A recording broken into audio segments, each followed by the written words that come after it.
Hello, everybody, and welcome to the Stormkeep. My name is Paul, and today I'm joined by. Hey guys, this is Mrigank. Today we are going to be doing a quick review of Battletome Hedonites of Slaanesh. Now, I'm sure you've seen how long this video is when you're watching it, and you might be thinking, how is this a quick review?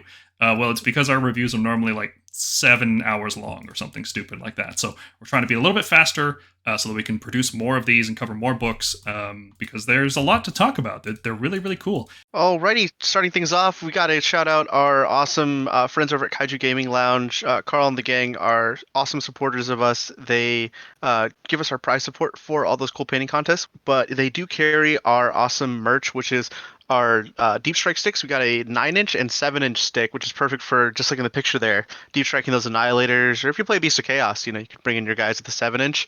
Then a 9-inch for general use. It's a really good stick.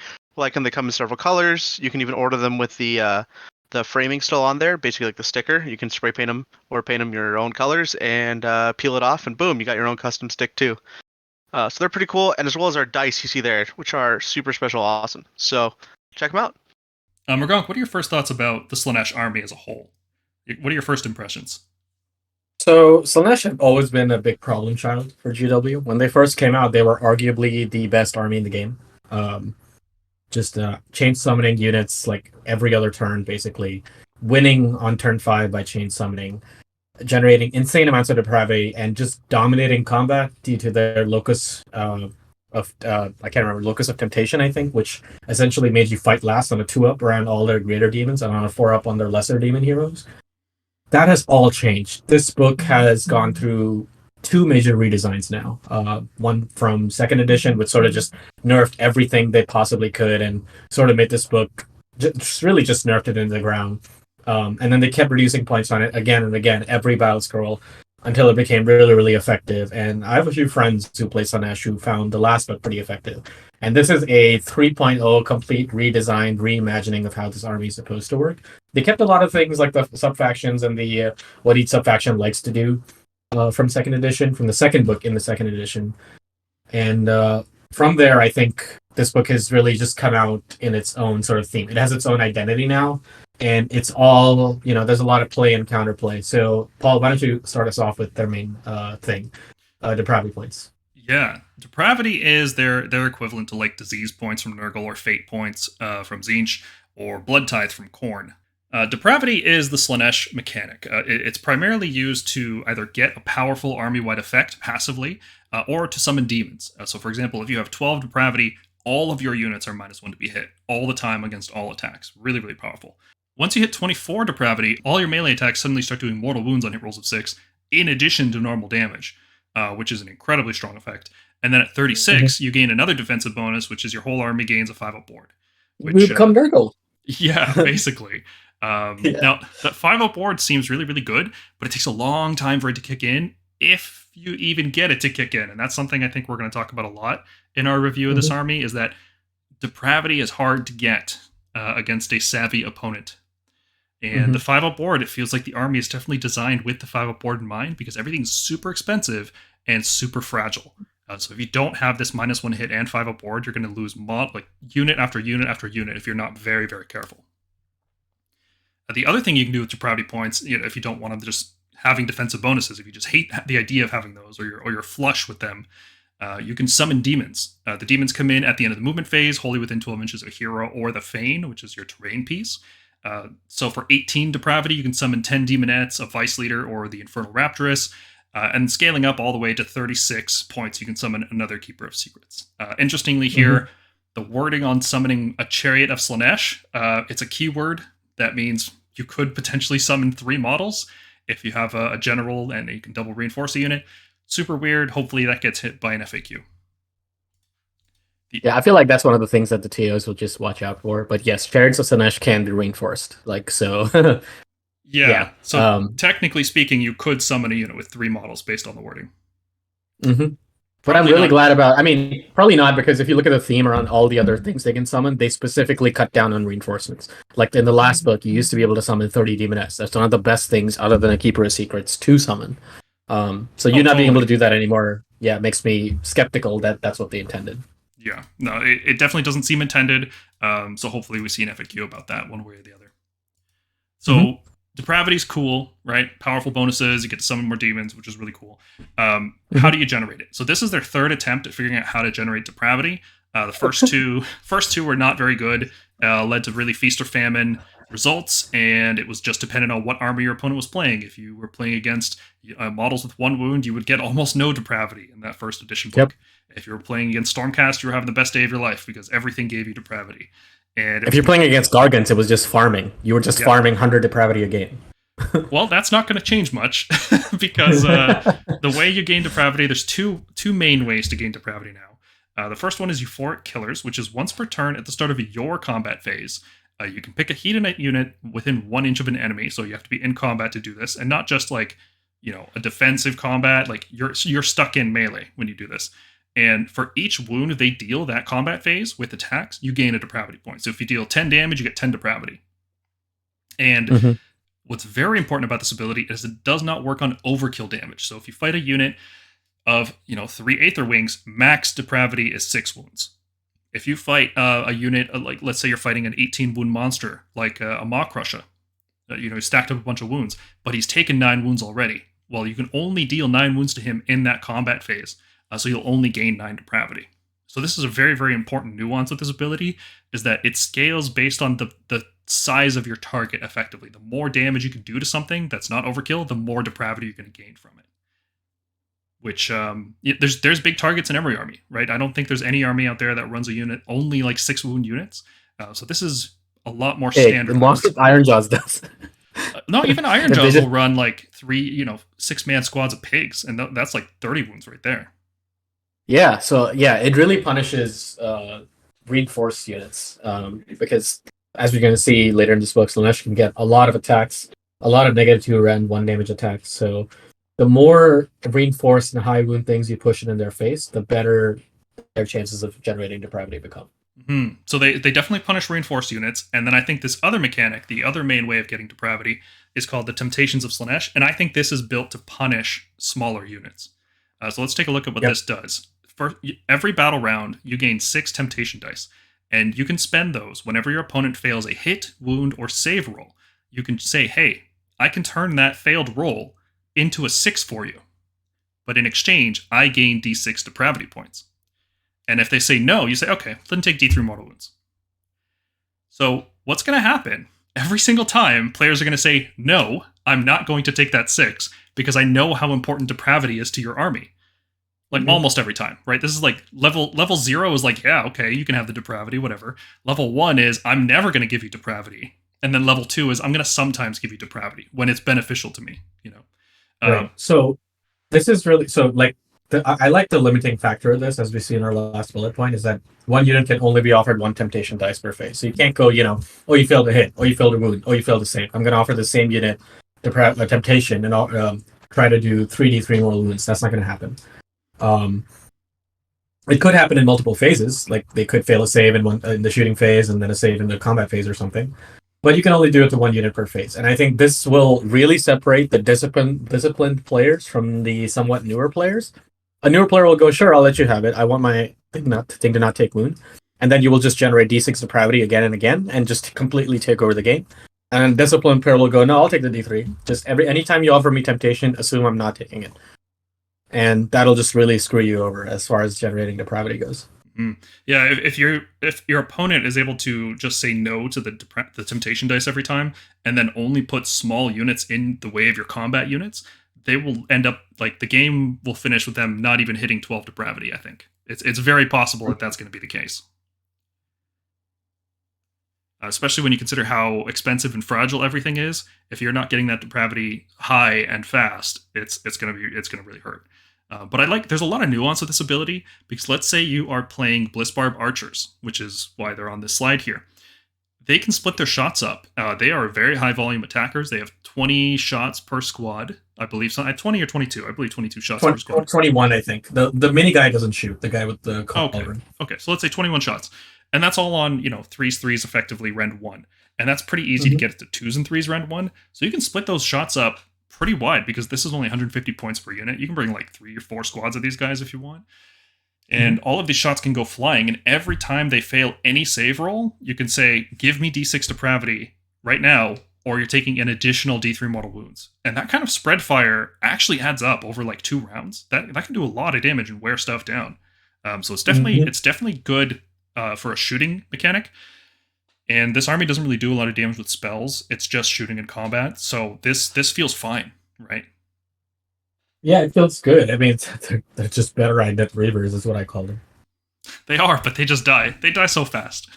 Yeah. They're very fragile, but if you let them get into range, they will wreck you. Like 6-up saves, they will melt to any like counter battery fire. Oh, they'll do so much damage even against like 2-up saves, as we will talk about in this review. Mm-hmm. Let's look at the 3 main sub-factions for Slaanesh. The first one here is Invaders. All of your heroes in Invaders are counted as a general, so they do not count as a model pick to be the general for the purposes of battle tactics, but they do count as a general for any other purpose, like if you're measuring commands, it's wholly within 18 instead of wholly within 12, and so on. Mm-hmm. After using a heroic action, another hero can copy that heroic action on a 2+, which on itself is actually pretty cool. You can use heroic recovery on 2 different heroes if you're playing in season 2. Well, actually, you can keep chaining it. I think it's just 1. Let's double check. No, it says, in addition, each time you pick a friendly hero, Invaders hero, to carry out a heroic action, on a 2+, you can pick 1 other eligible Invaders hero to carry out that same heroic action. So if you have 4 heroes, and let's say you succeed heroic leadership the first time, you can go, okay, 2-up, I'll copy heroic leadership. And I succeeded heroic leadership, 2-up, copy heroic leadership again. I don't even think you have to succeed it. Like, you just do the heroic action and you just do it again each time. Oh yeah, so all your heroes are going to be doing the heroic action. Now they'll be doing the same one, so you don't want to, burn Finest Hour too early and copy it on everyone. That's not necessarily something you want to do. But yeah, ideally you could put 4 heroes on Finest Hour if you wanted to. Mm-hmm. Well, obviously what people are going to be doing, though, is using this Escalating Havoc ability, which is a heroic action, and one of your heroes gains an Invader's command trait that hero does not have already. And the one you're going to pick for this... Oh, before we move on to that, sorry. Quick note here. As per the core rules, unique units cannot use any enhancements in this way. There's a sidebar in the core rules that says if you have a unique unit and they're given an enhancement, they cannot benefit from it, they can't use it. So you can't use Glutos with this, you can't use Shalaxi Hellbane, Sigval, none of that. So just as a note. So which command traits do we really want to pick? Well, there's 2 good ones. One of them is, +1 attacks, which is cool. That's especially good on a keeper, right? Because it has 2 different weapons. But the main one you want to use here is Hurler of Obscenities. In the combat phase, at the start of the combat phase, you pick an enemy unit within 6 inches, you give them +1 hit, but -1 save. And this ability, it stacks with itself. So if you have 3 heroes in range that have all used a heroic action, so you're guaranteed to have at least 2, right? Your general can have this, and then 1 hero guaranteed to have it off the heroic action. The 3rd hero can, on a 2+, they can have this as well. So all you have to do is get your heroes within 6 inches, and then whatever you hit with is about to have Rend 2, Rend 3, Rend 4 attacks in some cases.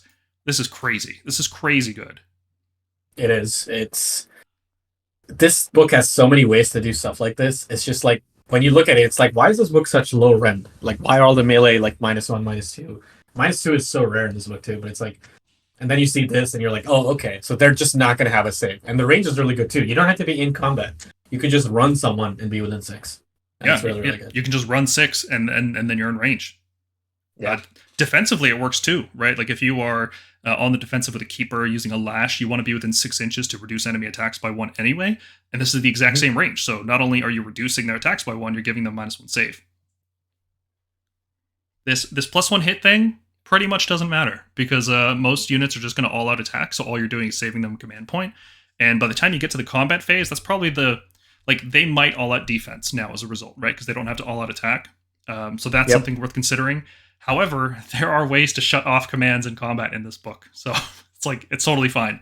The +1 hit would negate -1 hit from having 12+ depravity. But I think what Slaanesh is going to do is just not care about depravity in the sense of like, I'm going to play assuming I have 0 and any that I get is a bonus. So the +1 hit is fine. They'll just take it. Because -3 rend bonus on top of what else you're hitting with it's too good to pass up. And I think that combo by itself makes this an S tier subfaction because that's such a crazy damage steroid. You will kill every single thing that you fight in the game with this. And you'll generate so much depravity from doing it. It's crazy. But there's two other things I think in this subfaction that really stand out. The first one here is Icon of Infinite Excess, which is an artifact that once per game in the combat phase, all Slaanesh units table-wide have +1 attack. And that's really good with things like Daemonettes, who are very high, like they get +10 attacks per squad with this. So if you have a reinforced unit that's +20 attacks, and they're on 1-inch basis, so odds are most of them will be fighting. Chariots love this because each chariot has 3 different melee weapons that they can use. Keepers love this, especially if you stack up the rend on the keepers and give them even more attacks with the other command trait that we talked about, Best of the Best, that gives you +1 attacks. This is a very good artifact. And the fact that there's no range on it, you can just use it with a support hero sitting in the back, out of combat, out of everything, and you just go crazy with damage. It's wild. Like, you can't wall against this subfaction. You know, like Stormcast do this thing. We wall things off with, like, let's say Protectors 4 block or something. Yeah, protectors. It just doesn't matter. You'll have so much rend and so many attacks, you'll get through it. Yeah, our this kills static Stormcast list, so we have to be the fast striking army. Like Stormkeep is dead just because of this. For sure. Yeah, we have to hit him hard and we have to hit him fast. The other cool thing in this subfaction is the Lash of Slaanesh, which is a spell cast on a 6 and has range 12. You pick a unit and you roll dice equal to the unit size. So if it has 10 models, you roll 10 dice. And each 5-up is -1 with a melee weapon until the next hero phase.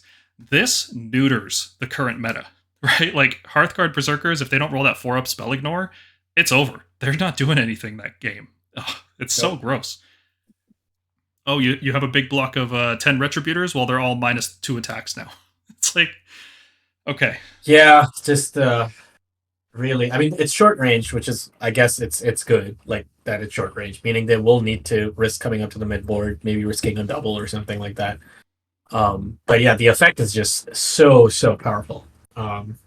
Reducing attacks is like, it's better than any -6 to hit, -6 to wound, because you're just straight up saying no to that damage. So yeah, it's good and I like it. Yeah. Now it's obviously terrible against monsters, right? But there's other ways to reduce monster attacks, and like you're going to struggle. I don't even know if it's terrible against monsters. It's actually pretty good. Like against one Gargants. dice on a 5-up. Sure, but it's like there's so many ways to get multiple -1 attack that if you can stack them, Gargants only have like 4 or 5 attacks of 4 damage. Oh, so sure. Putting them to 2 attacks just kills them. The other ways are good. This way is not good against monsters, but every other way is good for sure. Yeah. So yeah, just because the raw power of stacking rend in this army and how this army scales with doing damage, like once you get the ball rolling with depravity, things can snowball into a victory very quickly for you. So this one, yeah, S tier. I think this is the best subfaction, and only because of this combo. Pretenders are very good as well. There is absolutely no shame in not playing Invaders. If you're going to play a Pretenders army, I think Pretenders are, if they nerf Hurler of Obscenities, then Pretenders is probably going to be the play. So let's go over what it does. First of all, if your general is on the battlefield, you receive 3 command points instead of 1 at the start of every hero phase. Like, normally you would get +1 command point at the start of the turn. It's 3 instead. It's so many command points. Oh my god. Yeah, and that's every hero phase, so they'll basically just have all the CP they need to do whatever. Yeah. And now this is only if your general's alive, so that general is going to be a big target. Mm-hmm. That general can also issue 3 commands in one phase. Like a Maw Crusher, the second and third uses cost nothing. So you can do things like rally 3 units, you can run 6 with 3 units, you can reroll charges on 3 different units, you can all-out attack and shooting on 3 different units of Bliss Barbs, you can all-out defense 3 different units, Battle Shock immunity 3 different units. Like, it's crazy how good just this ability in a different army besides Ironjawz. Like, really good ability. Yeah. Pretty good. Yeah, because Ironjawz, they can't run and charge. They don't shoot. So it's limited value there. And this army does everything. It interacts with every phase of the game. And the Pretenders have, I think, the best artifacts in battle and command traits and things like that.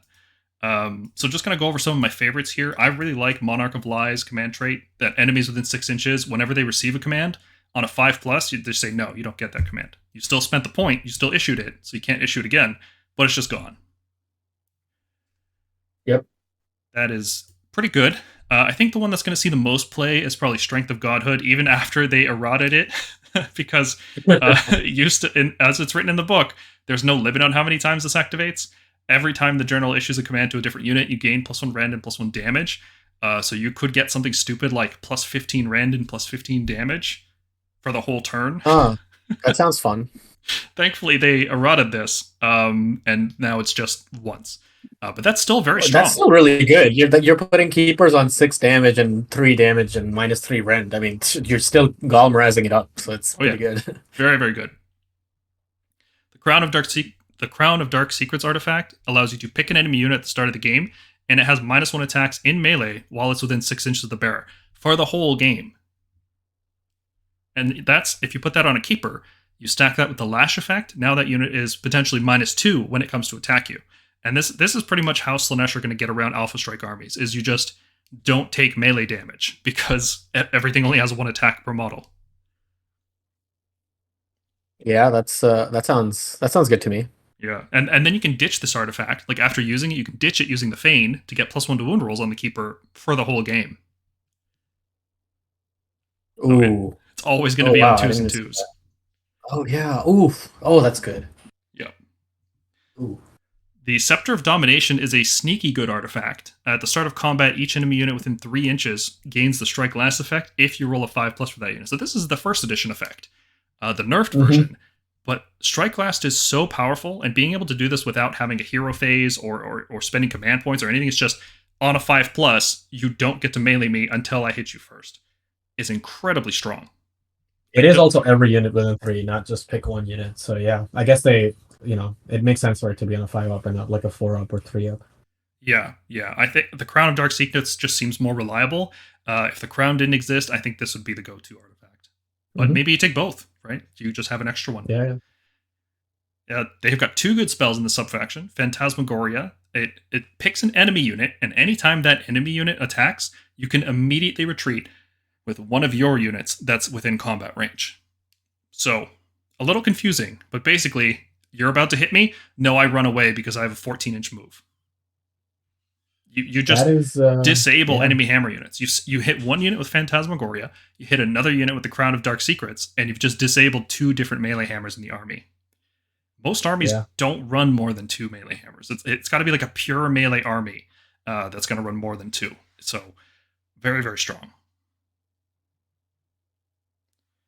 And I think this is probably the best spell in the book. Born of Damnation. We're talking about how difficult it is to get depravity points. Well, here's a way to get depravity where your opponent can't really interact with it, because you can just have a hero in the back casting this every turn. Cast on a 6, you roll 6 dice, and each 4+ gives you a depravity point. It's random, but it can be the amount of depravity you need to reach a new threshold before more stuff happens in the game. Right? Before you move out, before you take an Unleash Hell, maybe that'll be enough to get the 5-up ward. Maybe this will be that few extra points of depravity that you need.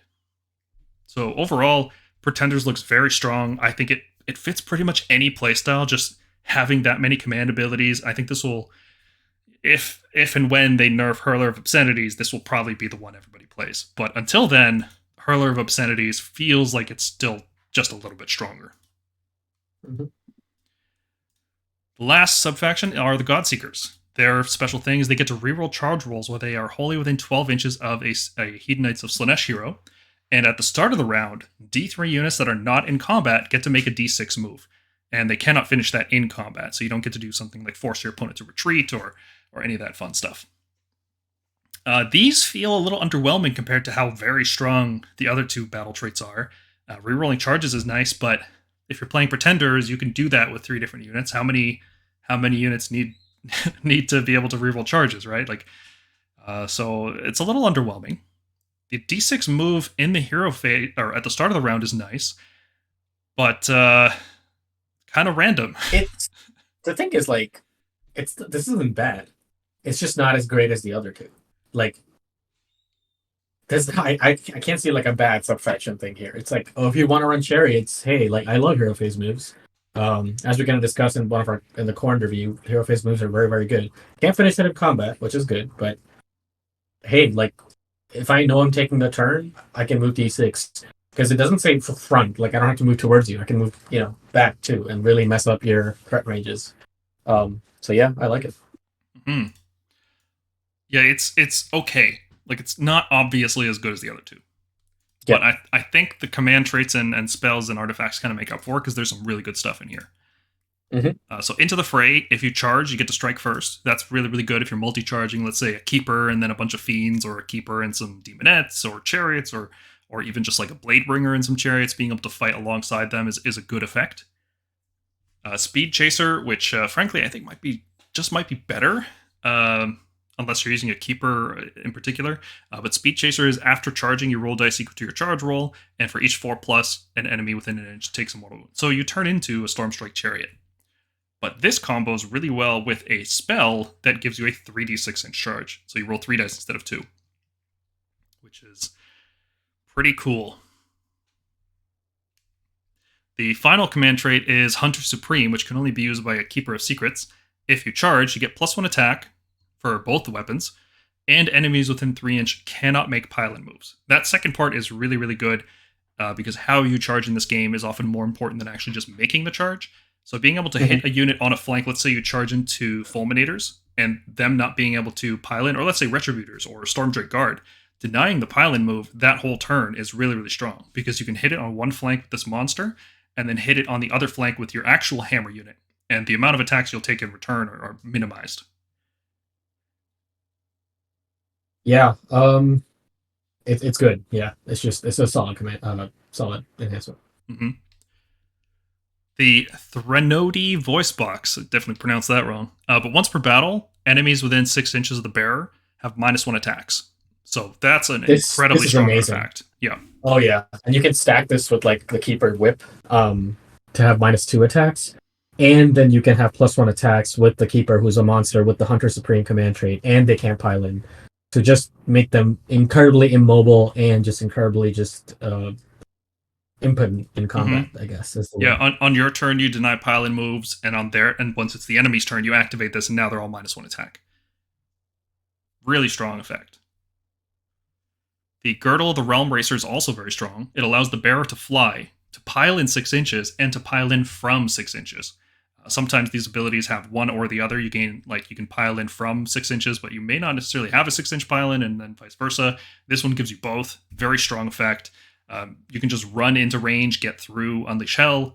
You can retreat and then pile into combat, which is very, very sneaky. Gets around any strike first effects. If your opponent has a strike first, you just retreat from combat and then pile back in later, because retreating just restricts you from shooting and charging. It doesn't say anything about making a pile-in move. So really sneaky stuff there. Yeah. And being able to fly is also incredibly good. Not just to get around your own stuff, because let's say you have a slower screening unit, like Myrmidesh Painbringers in front. You can just fly over your own screen. You don't have to position them awkwardly. You can charge over enemy screens and get into the GUI center behind them. Flying is very, very good. And I think this is the only way to fly in this army, so that's extra good. There are 2 spells worth talking about here. First one I mentioned is already... The first one I already mentioned, Paths of the Dark Prince. It just casts on a 5. The caster gains a 3d6 charge, but this part's important. It doesn't allow you to charge from 18 inches away. You still have to be within 12 inches to declare a charge. So this does increase... I'm okay with it. Sorry? I think I'm okay with this, yeah. I mean, it's... you must be within 12, but if you're running Godseekers, you're probably running like a fast cavalry or chariot build, so, it shouldn't be too hard for you. Mm-hmm. Yeah, I think it's fine. But it does prevent super long range charges. You're not going to do like a 3d6 prosecutor charge with this. Mm-hmm. But then you have to also consider what you have that hero phase movement to account for. So maybe it is balanced around that. Which, so like I said, I don't think it's something you're gonna find lacking or be complaining about. The other spell here that I really, really like, and we've actually built a list around it that will feature at the end of this video, is called Slothful Stupor. It casts on a 7, which is a hard cast, because this army doesn't have any bonuses to cast, and it only has a range 12, right? Short range. But until your next hero phase, one enemy unit has a 3-inch move, and all run and charge rolls are counted as a 3. So you have effectively shut down any unit in the game if you can cast this spell on it. This is an just unbelievably strong effect. Lumineth players look at this and are drooling at how good and reliable this is. Yeah, I'm glad this thing got balanced around short range. Lumineth does enjoy the luxury of 18 and 24-inch range spells, but range 12 to move 3 and run rolls, charge rolls 3. Okay, that unit isn't going anywhere unless you can unbind or ignore the spell somehow. Ugh. Yeah, and it has a fixed threat range now, right? There's no randomness involved. Like it moves 3 and then it charges 3. So if you can stay more than 6.5 inches out, it can't charge you. Period. It's over. That unit's not going anywhere. The fact that it's also moved 3 inches means if you're base to base with a unit, it can't retreat because you can't run when you retreat, and you have to end your retreat more than 3 inches from an enemy. So this just prevents enemies from retreating. Oh wow! Well, I didn't consider that. That's pretty dope. Mm-hmm. So Godseekers overall, they're good. Like they have a lot of good stuff. It's just that Pretenders and Invaders are stronger, Better. easier to use. Well, they're more it's like Godseekers is like, it's good, but it's like trying to do straightforward things. You're trying to move fast and charge, right? But the other ones let you do really what I call this. They're not playing honest Warhammer. They're trying to really just like when you get into combat range with them, they're gonna absolutely just muck you up with all kinds of debuffs. Which is how Slaanesh wants to play to tie into their temptation mechanic. Yeah, oddly enough, given how many units run in charge in this army, it feels like Pretenders is actually the one I would pick if I wanted to go fast, because you can run 6 with 3 different units and then reroll charges with 3 different units. I don't think you need to pick Godseekers to go fast. It almost feels like this is the charge trick, like the movement trick faction, right? You've got all this stuff that shuts down attacks on your turn. It's got shutting down movement. It's got how you charge really impacts how valuable these abilities are. So if you really like precise movement, it seems like this is a pretty good one to pick. Mm-hmm. Not weak by any means. Definitely a strong subfaction choice. Okay, so let's normally what we would do in a full review is go through each unit, break down pros and cons, have a detailed discussion about them. But for the sake of having a quicker review, we're just going to go through a summary tier list here.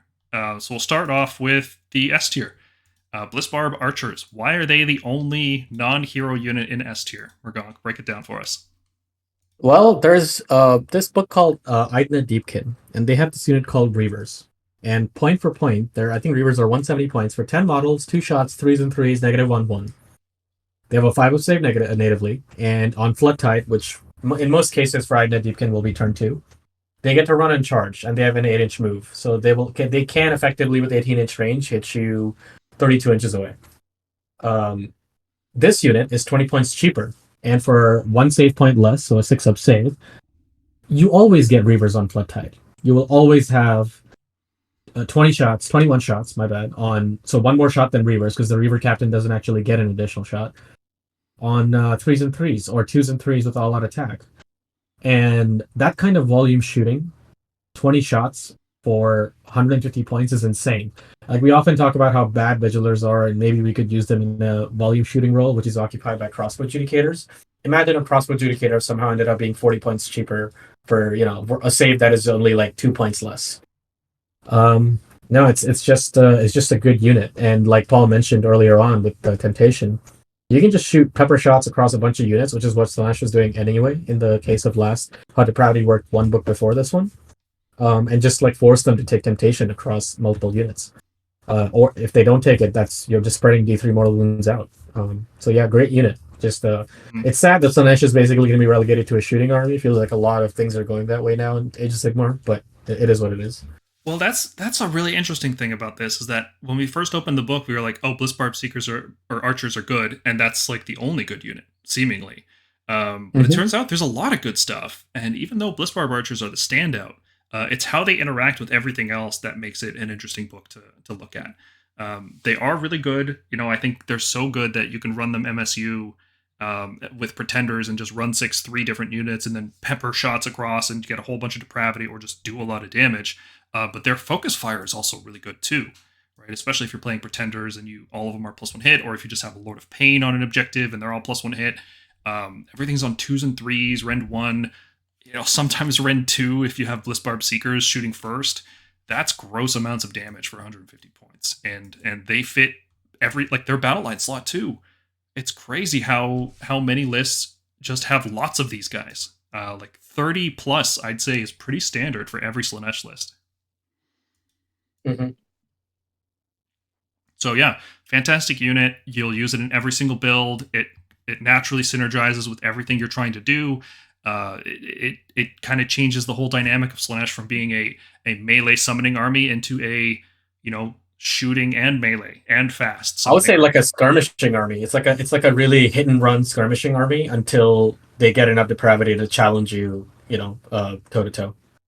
Yeah, they're not so much on the hit and run aspect of it because they can't really run. It's more like hit and die. So Blizzard archers can run and hit. So sure, what I mean is like you engage and then you just die, right? Like whatever you shoot, you're gonna get shot. So you better hit hard and hit fast. Yep. Very very much a glass cannon army, and this is the glass cannon, literal glass cannon in the army. 6 up save, 6 bravery. They just die in droves.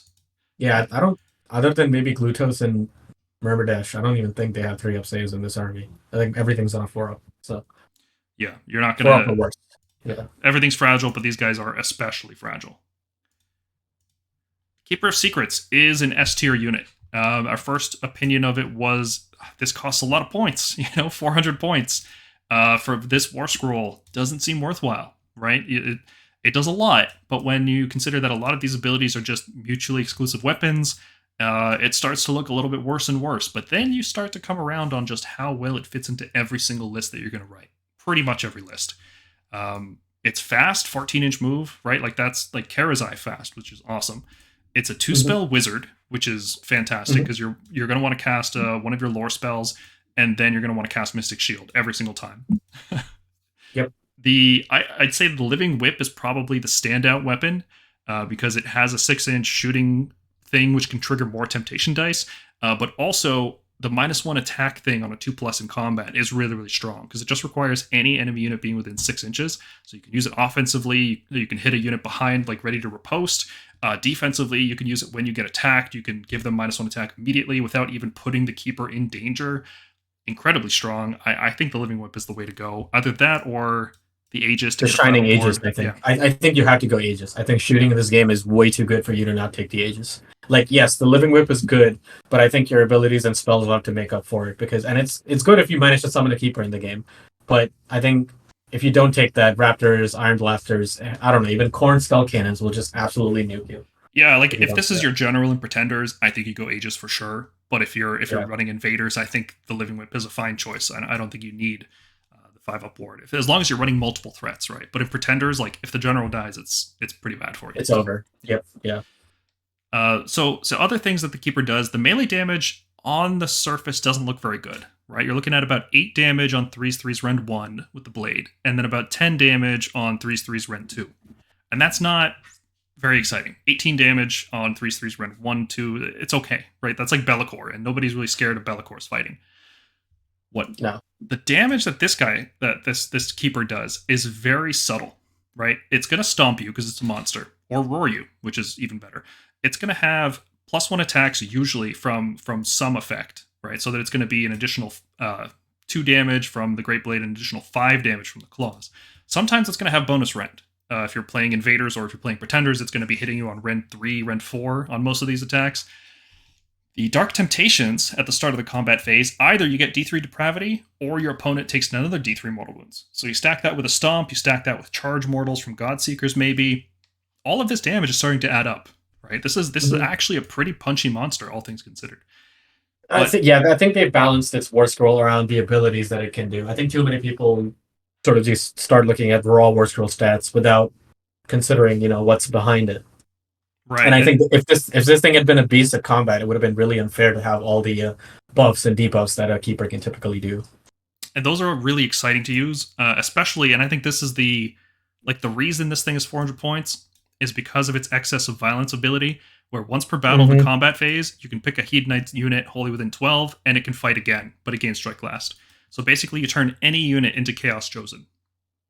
Yep, and with your 4 killers means whatever some high damage unit it can generate depravity twice for you. Exactly, because euphoric killers last the whole combat phase. So let's say you have a unit of 6 Fiends and Galatian Veterans fighting in 2 ranks, they're going to do a ton of damage, or even just 5 Slick Blade Seekers, or 20 Daemonettes. All of these units are going to do tremendous amounts of damage and give you tremendous amounts of depravity if you can set up the right charges and clear screens out with Blitzbarb Archers. So when you set it up and you're building your army, the Keeper of Secrets is a fantastic piece, and it will fit in most lists. You have to have a pretty good reason not to run it. The Contorted Epitome Arguably one of the best GCs in the game, if not the best. It's an 8 wound model with an incredibly high move. I want to say it has like a crazy 12-inch move or something like that. Yep. Um, and this was a staple. This has been a staple in Slaanesh lists literally since the book came out. It's a 2-cast wizard on a 5-up save. It has 7 wounds, not 8. And it's a demon, so it's 10 bravery. It's got 9 attacks on -1 rend 1 damage, and then 2 attacks with -2 rend 2 damage. So insanely good for just like a wizard unit that can just move really fast and keep up with your dudes. It innately rerolls casting rolls, so it has Master of Magic. Excellent stuff. Especially the more casts you have, the better value you get out of this. And this is the craziest ability. Enemy units within 3 cannot retreat or issue or receive commands. And it's like having a roar. And this is so good. This is the unit you often want to be multi-charging with, alongside your keeper, or sometimes even like a unit of Slick Blades or Glutos, because if this thing hangs around them and just says you're not going to be able to all-out defense, you're not going to all-out attack, I am going to stack a bunch of -1 attacks and -1 to hits on you, and really tie into my temptation mechanic and really frustrate you in melee combat. And even better is its ward against mortal wounds. If you're thinking magic is going to snipe this dude out, if you're thinking Tzeentch is going to just snipe this dude out from 24 inches, 18 inches, whatever way, not going to happen. You're saving every single mortal wound on a 2-up. And since it's a GC at 7 wounds, it's going to be protected 1 inch of a battle line unit. So Sentinels aren't going to be shooting it. Stormcast sometimes might, but even Vanguard Raptors, if they roll hot on 6s, it actively makes 6s bad for us. And perhaps one of the best spells in the Slaanesh book, a lot of Slaanesh units have a spell called Acquiescence, which is they pick a unit within 18 or 24, I believe, and it's +1 to wound against them. This model has overwhelming Acquiescence. It goes off on a 6, and they pick D3 units within 24 inches, and add 1 to wound rolls for each of those units. This is so good, because this doesn't just affect melee, it affects range units too. Now, Blissbards don't really care because they natively wound on 4s, and the little homunculus gives them +1 to wound already, so you can't really get to 2s. But on everything else, on the Blissbarb Seekers, not Blissbarb Seekers, the Slick Blade Seekers, on any of your melee, on any of your heroes that are going to be fighting, this is an insanely good ability, especially if you want to multi-charge across several lanes. Yeah, the whole book's designed with Acquiescence in mind. Everything wounds on 4s pretty much. Like, it's pretty rare to actually wound on 3s.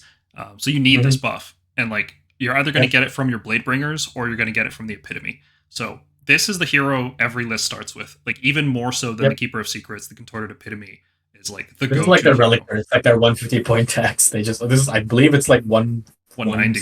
How many points? 190? Yeah, it's worth every point. So you're automatically starting Slaanesh at 1810.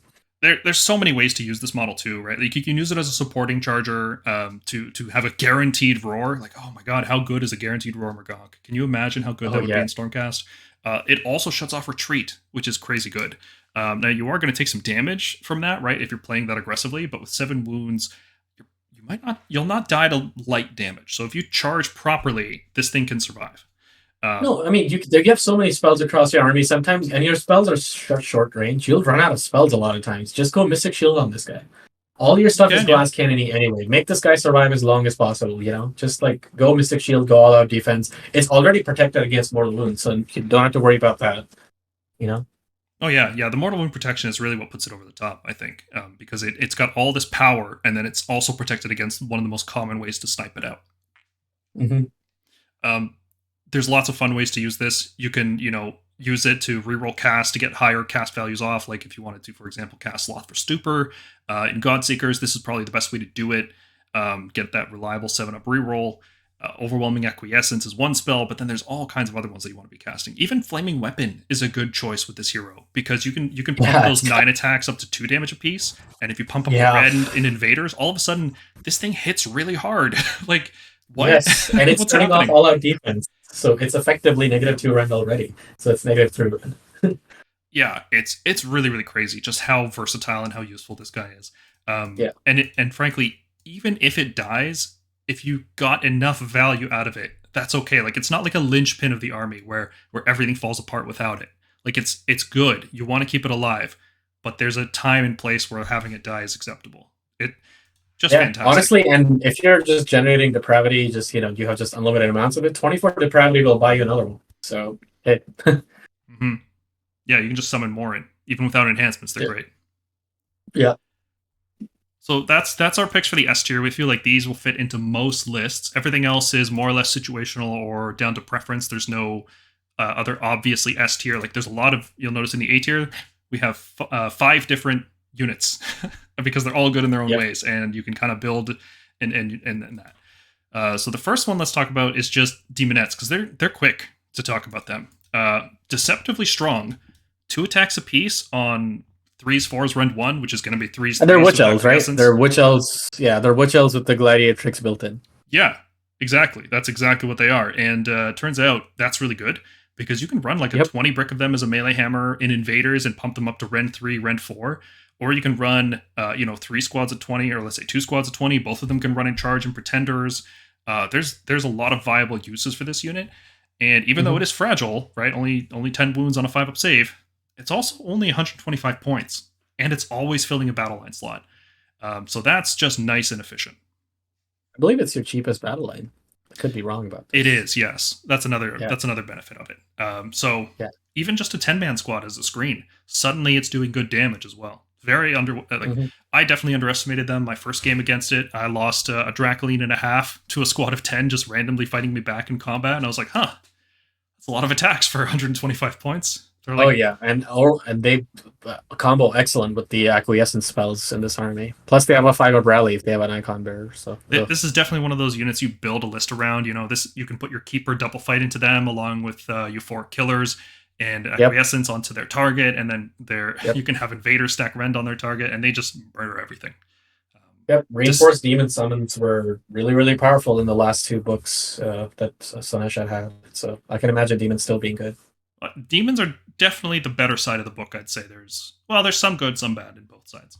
Daemonettes are definitely one of the better ones, though. Fantastic. Exalted Chariots. It wasn't obvious that these would be good. We had to kind of crunch some numbers, but their damage is gross. The way they scale with everything is gross. They really, really combo with the Exalted Bladebringer on Chariot. So if you're playing these things, you need to take the hero. And if you take the hero, he effectively issues commands to 2 Exalted Chariot units whenever he issues a command. And every time he does, you roll a dice. On a 4-up, you increase the damage of the whips. I think there's 4 attacks on each chariot, which, by the way, is not a single, and you can reinforce this unit. So you can have a unit of 2 chariots and another unit of 2 chariots, 8 attacks on the whip, and they become an additional damage. So that's 8 attacks at 3s and 4s, -1 rend 3 damage. Well, insanely good, because they have like 17 attacks in addition. I gotta correct you here. The Flensing Whips are only 4 attacks. They are rend 1, right, 2 damage, so they go up to 3. Oh, you're saying you take a unit of 2 chariots. Yeah, because you can reinforce this unit. You can reinforce the chariot. Yeah, and if the Bladebringer is your general, you can double reinforce the unit. Yeah. And then if you Keeper of Secrets, you can make it fight twice. Yes, and that's an absurd number of attacks. Like a typical chariot has in the realm of like 21 attacks, plus mortal wound charges. Insanely good unit. It's a 10-inch move, 9 wounds on a 4-up save. So not durability isn't great, but Slaanesh doesn't need it. They just need speed and they need attacks, and this thing is perfect. Yeah, the Exalted Chariots are one of the hardest hitting units in the game. That's not an exaggeration. When you give them the buffs that are easy to get in Slaanesh, they are easily one of the highest damage output units in the game. They're also 10-inch moves, so they're not slow by any means. They're 9 wounds apiece and a 4-up save. So if you have a double reinforced unit, this is actually worth save stacking on. Like it's weird that you have a Slaanesh unit that's actually durable.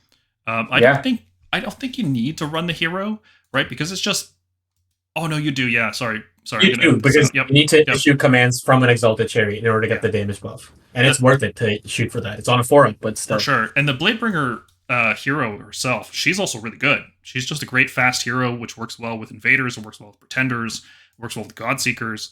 Exalted Chariots are, there's a reason they're the most expensive, but they're definitely worth the cost. 180 points per chariot. Like, these make Stormcast chariots look like a joke. For only 10 points more. Goodness, yeah. We always say, like, if we could reinforce Stormstrike chariots, they'd be an S tier unit.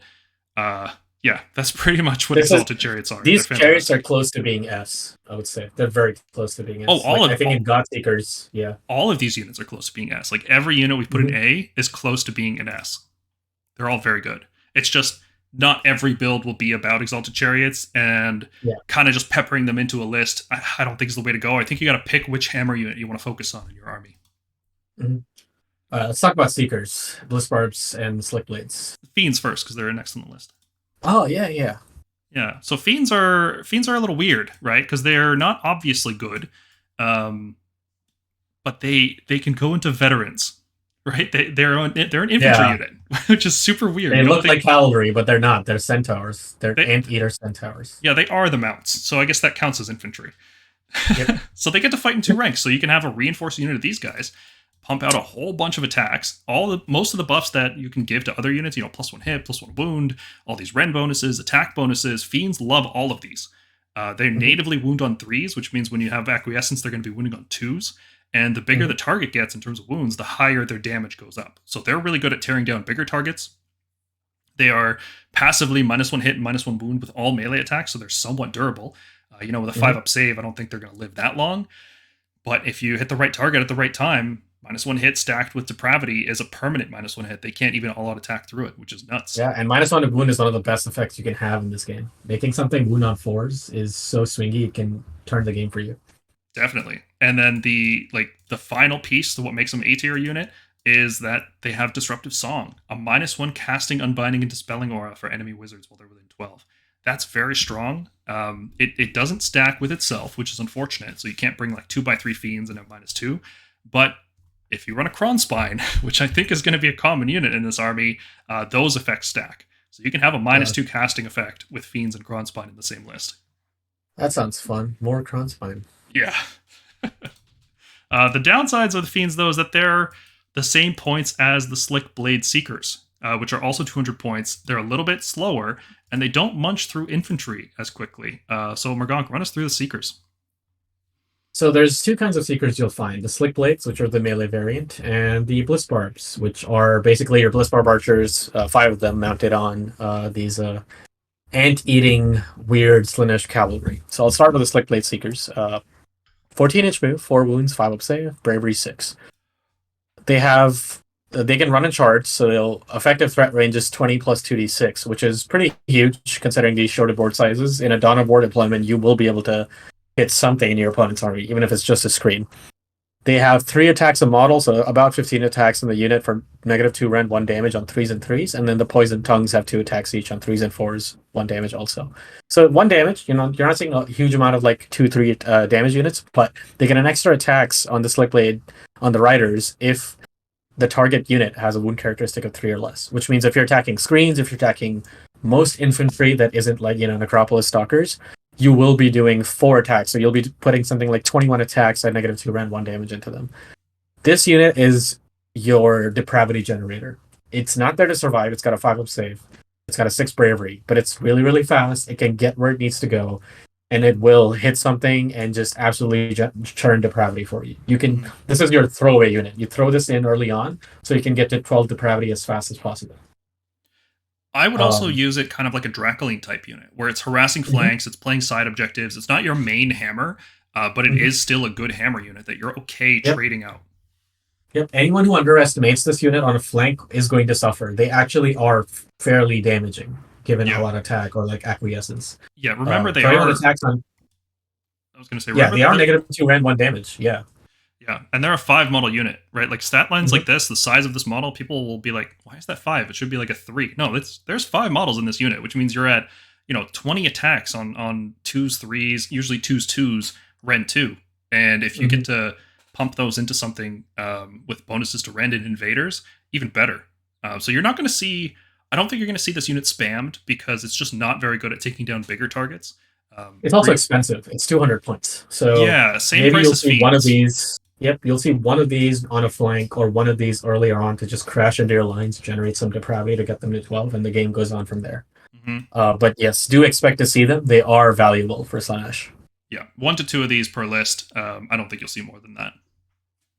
And the same goes for their cousins, the Bliss Barb Seekers. So the Bliss Barb Seekers, same thing, 14-inch move, 4 wounds, 5-up save, 6 bravery. Their bows, instead of 18-inch range like their foot cousins, have only 12-inch range, so their effective range effectively becomes 14 because it can run and shoot also, becomes 20 plus 12, so 32.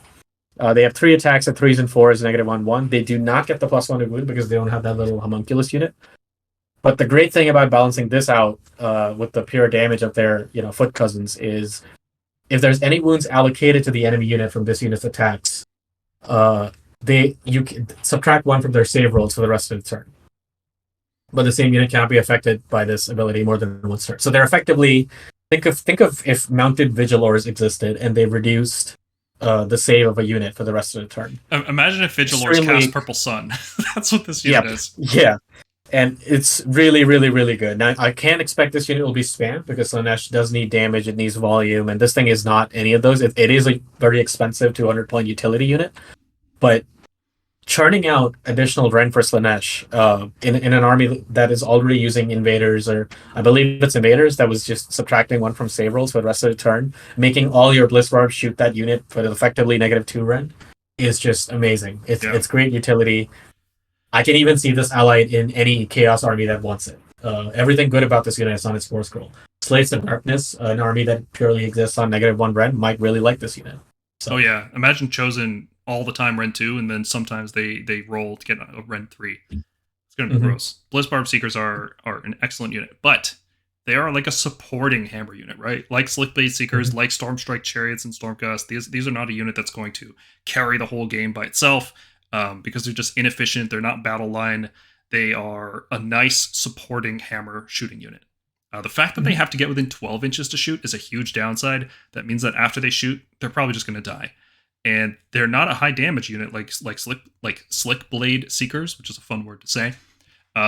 They're not as high impact. They can't steal objectives while they do their damage, right? They have a lower threat range because your Slick Blades want to charge in after running 20 inches. So they're more of like a harassing unit, kind of like Tempesters mixed with Vigilors, but good. Like they're actually good, not like Vigilors. So yeah, all of these units are excellent. You're going to find varying amounts of Daemonettes, Chariots, Fiends, and Seekers in every list. Sometimes lists will focus on Daemonettes, sometimes they'll focus on Chariots, sometimes they'll focus on Fiends, and then whichever combination there you pick, you're also going to see both kinds of Seekers mixed in there. So let's go through the heroes that are in the A tier. First up is the Infernal Enraptress. She's kind of a simple hero. There isn't that much to say about her, but I think she's got a good enough support package to be called an A tier hero. She's an A tier hero who will prop up if the magic meta gets too oppressive. She's really, really good against Tzeentch because they like doing the stupid mastery over magic, using Lord of Changes to turn their dices into a doubles. She makes every wizard within 24 reroll successful casting rolls and doubles deal D3 more wounds. Just a really, really good unit to have. And she has an 18-inch missile weapon and a 24-inch missile weapon that pings units for damage if they want it. And those little pings are really good with temptation dice, right? How we're talking about, like that's actually pretty good. This season, she's not a sharpshooter, so that kind of sucks. So you can't like really ping heroes down, and that's kind of awful. But yeah, she's cheap, 120 points. I think she's just fun. I've seen this. My friend Laurent plays them, and I've seen this unit single-handedly ruin a Tzeentch player. They were just cursing this unit under their breath the whole game. So. Yeah, especially when you combo with like Kronspine and Fiends, and now not only do they have to reroll successful casts, but they're -2 as well. Yep, very good. You can also summon them. So if you don't include them in your list, don't forget that they are an option to be summoned. They are a demon. Oh, it doesn't just do mortal wounds on doubles. If one of the rerolled casting roll is a 6. Yeah, so that's you right. can imagine. Just really, really good. Wow. Yep. The Exalted Bladebringer on the Bladebringer Chariot. We talked about Exalted Chariots. Well, if you're running them, you're going to run the Bladebringer as well. Pretty much everything good we said about the Exalted Chariots is on this hero. There are some downsides. She has 10 wounds, unlike the other chariots, which means she can't get Lookout Cert or cover. So frankly, that's worse than just being 9 wounds. Yeah, honestly, I don't think that's a problem.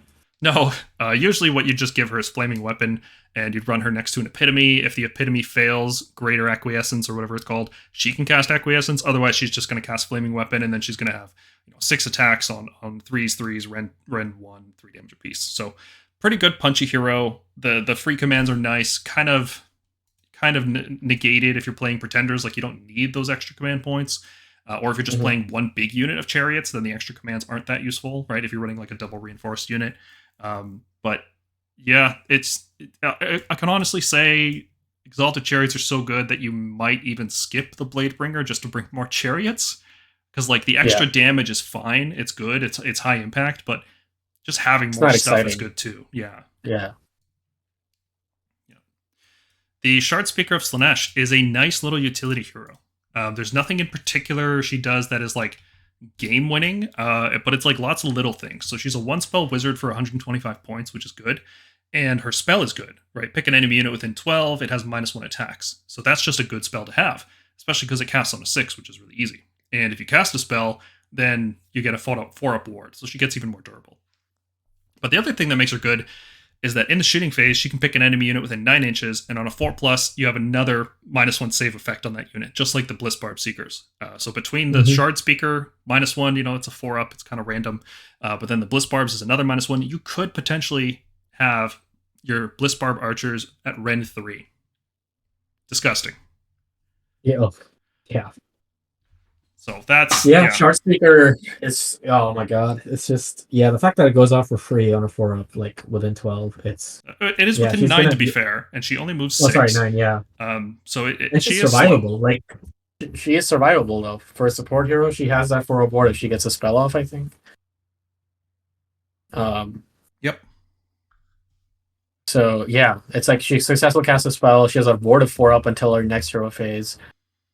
I mean, it's just good, makes her difficult to snipe with magic or shooting, can't just target her with melee. And her spell is also a great value. I mean, range of 12, subtract 1 for the attacks characteristic, just really ties into what you want to be doing, just stacking as many debuffs on your opponents as possible. Yeah, and the most surprising thing is, she actually turns into a like decent champion for fighting. If you cast her spell, she does stormcast damage in combat, which is like, it's not good, but it's like, wow, this 120 point hero is hitting like a stormcast Lord Celestin. Pretty crazy. Yep, pretty crazy. Yep. I mean, better, because if you cast that, not only get the attacks, you get a 4-up ward. So she's better, straight up better than a Lord Celestin. So yeah, great hero all around. I think she fits into demon builds, she fits into mortal builds. She's not like the first round pick hero, but she's often like a 3rd round pick, something like that. Like you're looking for a 3rd or 4th hero slot, Shard Speaker fits in there pretty well. Lord of Pain is, I'd say, the other really good mortal hero, because he just makes everything run buttery smooth. He gives you +1 hit, +1 wound while you're on an objective that you control, and that's an aura for every... not control, if you're contesting. Contesting, yeah. So if you're being aggressive or you're being defensive, it works either way. It only works on mortals, right? But +1 hit, +1 wound is great for Blitzbarb Seekers. It's great for Blitzbarbs to give them all +1 hit. But, the problem with that is that you could run Pretenders and just issue all-out attack to all 3 units. Yeah, like, there's just more efficient ways to do this. the only time I see this if you're one of those people that really want to spam, like, Murderdash Painbringers or Twin Souls and have everyone go, just have, like, an entire aura of everyone on +1 hit and +1 wound, which is nice.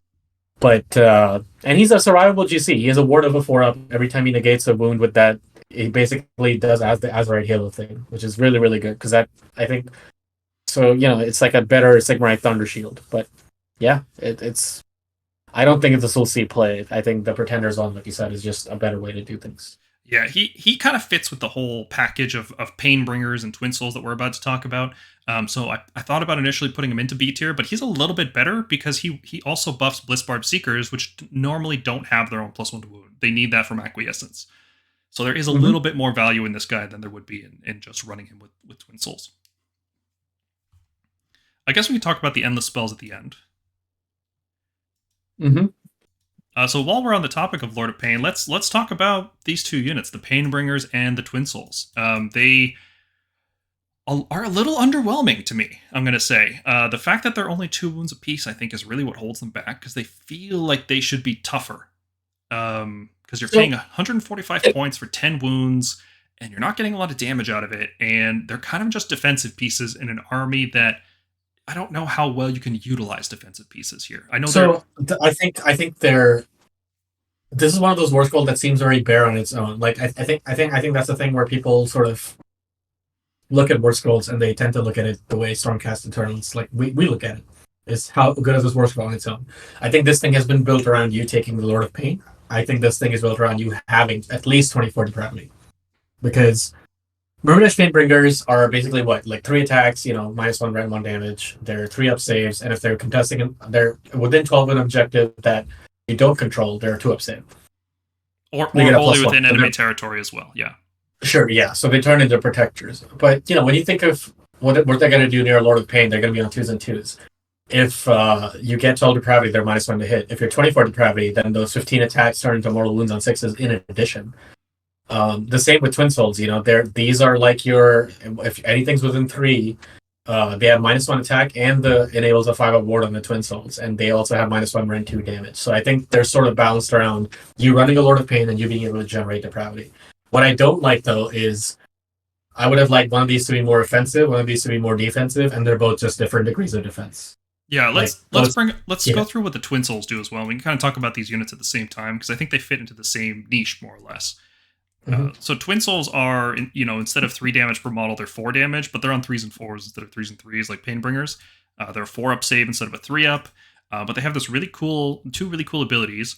They gain a 5-up ward while they're in combat, which is pretty cool, right? That's like Sequitors in Stormcast. 4-up save, 5-up ward in combat. And they have -1 attacks for melee weapons for enemies within 3 inches. So they're also a defensive unit. You'd think maybe, like you were saying, Painbringers should have been the defensive ones, and Twin Souls maybe should have been the defensive ones, or offensive ones, but they're both kind of defensive. And of these, one of them is just going to be better. And I think it's going to be the Painbringers, right? Just the bonuses to save all the time, helps against shooting. You're not fully committed into being defensive in combat. One thing Slaanesh really struggles with is shooting. So I think the Painbringers are going to fit better. Neither unit is bad, but they're slow. And they are. You can't really, especially if we get rid of veterans, let's say, they have no way to fight in 2 ranks. So you're limited to, like, let's say 5 to 7 models, even if you reinforce. That's not a lot of attacks, right? So like compare this to Protectors. Protectors are always a 2-up save. They're 3 wounds apiece instead of 2.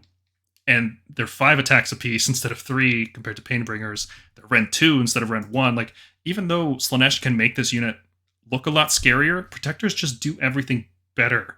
And Protectors aren't even, like, in every list, Yeah, I think these units revolve too much around taking the Lord of Pain, getting the Short Speaker, -1 rend off, getting the Blizzspark Seeker, -1 rend off. So they can become scary when the whole army, like, works together. But if you can find a way to disassemble their pieces, they're pretty substandard, which I guess they're kind of saved by the fact that, they're only 140 points. So you say only 140, but if I had to pay 140 points for Liberators, I would not pay 140 points for Liberators. I mean, it's like, would you pay 140 points for Liberators if all our heroes were 110 points and actually did things to buff them? I compare Painbringers very much to Chaos Warriors, right? They're in that same kind of like 3-up save, 2 wounds, sure. 3 attacks at rend 1. But Chaos Warriors are 110 for 5. If you look at the value cost, these guys are 140 for 5. It's no contest. Yeah. These guys are worse than Chaos Warriors, and Chaos Warriors don't really see play. That's true. Yeah. So they're B tier. I mean, you can make a good list out of them, but I think the power units are all above them. I think there's just better stuff you can be doing for the points, right? Yeah, and that's pretty much going to be the theme going forwards with the rest of our review. Like once you hit the B tier, it's like they're still good. Like B and C are viable and competitive lists. You're going to see these units every now and then. You can even form lists around them, but they're just not as good as the S tier or A tier units. Mm-hmm. The fact that there's 2 other things we forgot to mention here. Lord of Hubris lets these units fight on death, which is really cool, right? Fight on death guaranteed is a good effect. Yeah, that's like you're generating value. It's never a dead unit. Yeah, and if the Lord of Pain is your general, they become battle line, which is actually pretty nice for list construction purposes. Sometimes that's exactly the right amount of points that you want to toss in there. Mm-hmm. Let's look at the Hellflayers. So these are another Chariot variant. They're pretty much like the Exalted Chariots.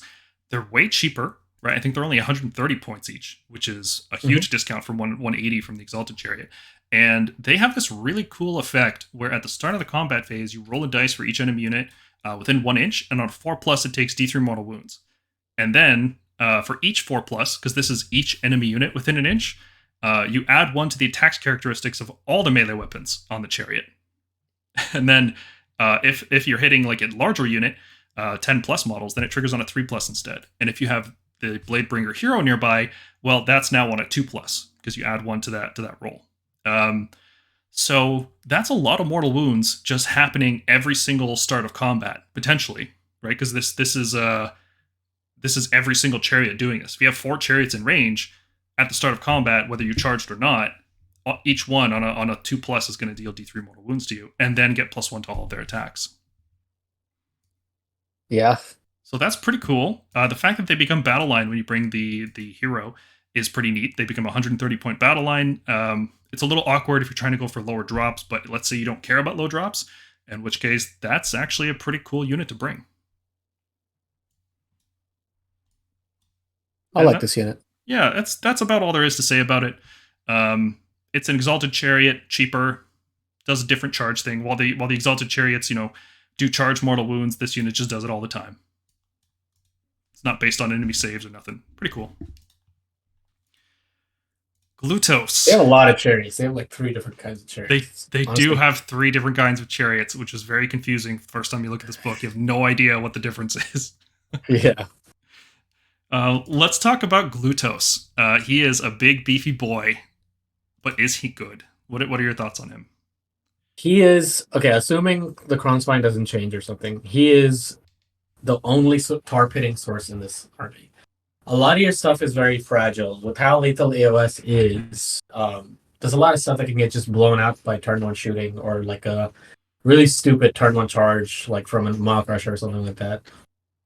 And Glutos, I think, is something a lot of people are going to run, is because he's just durable. So what changed about him? So he is still 18 wounds. He's still a 3-up save. His move is still 8. However, instead of having to roll a 2-up in your hero phase to turn on the 5-up ward, and which left you vulnerable to a turn 1 alpha, he now always has a 5-up ward, which is really, really great. He always subtracts 1 from hit rolls, while any enemy units don't intel him, so he provides this huge aura of -1 to hit. So it's like being on 12 depravity already.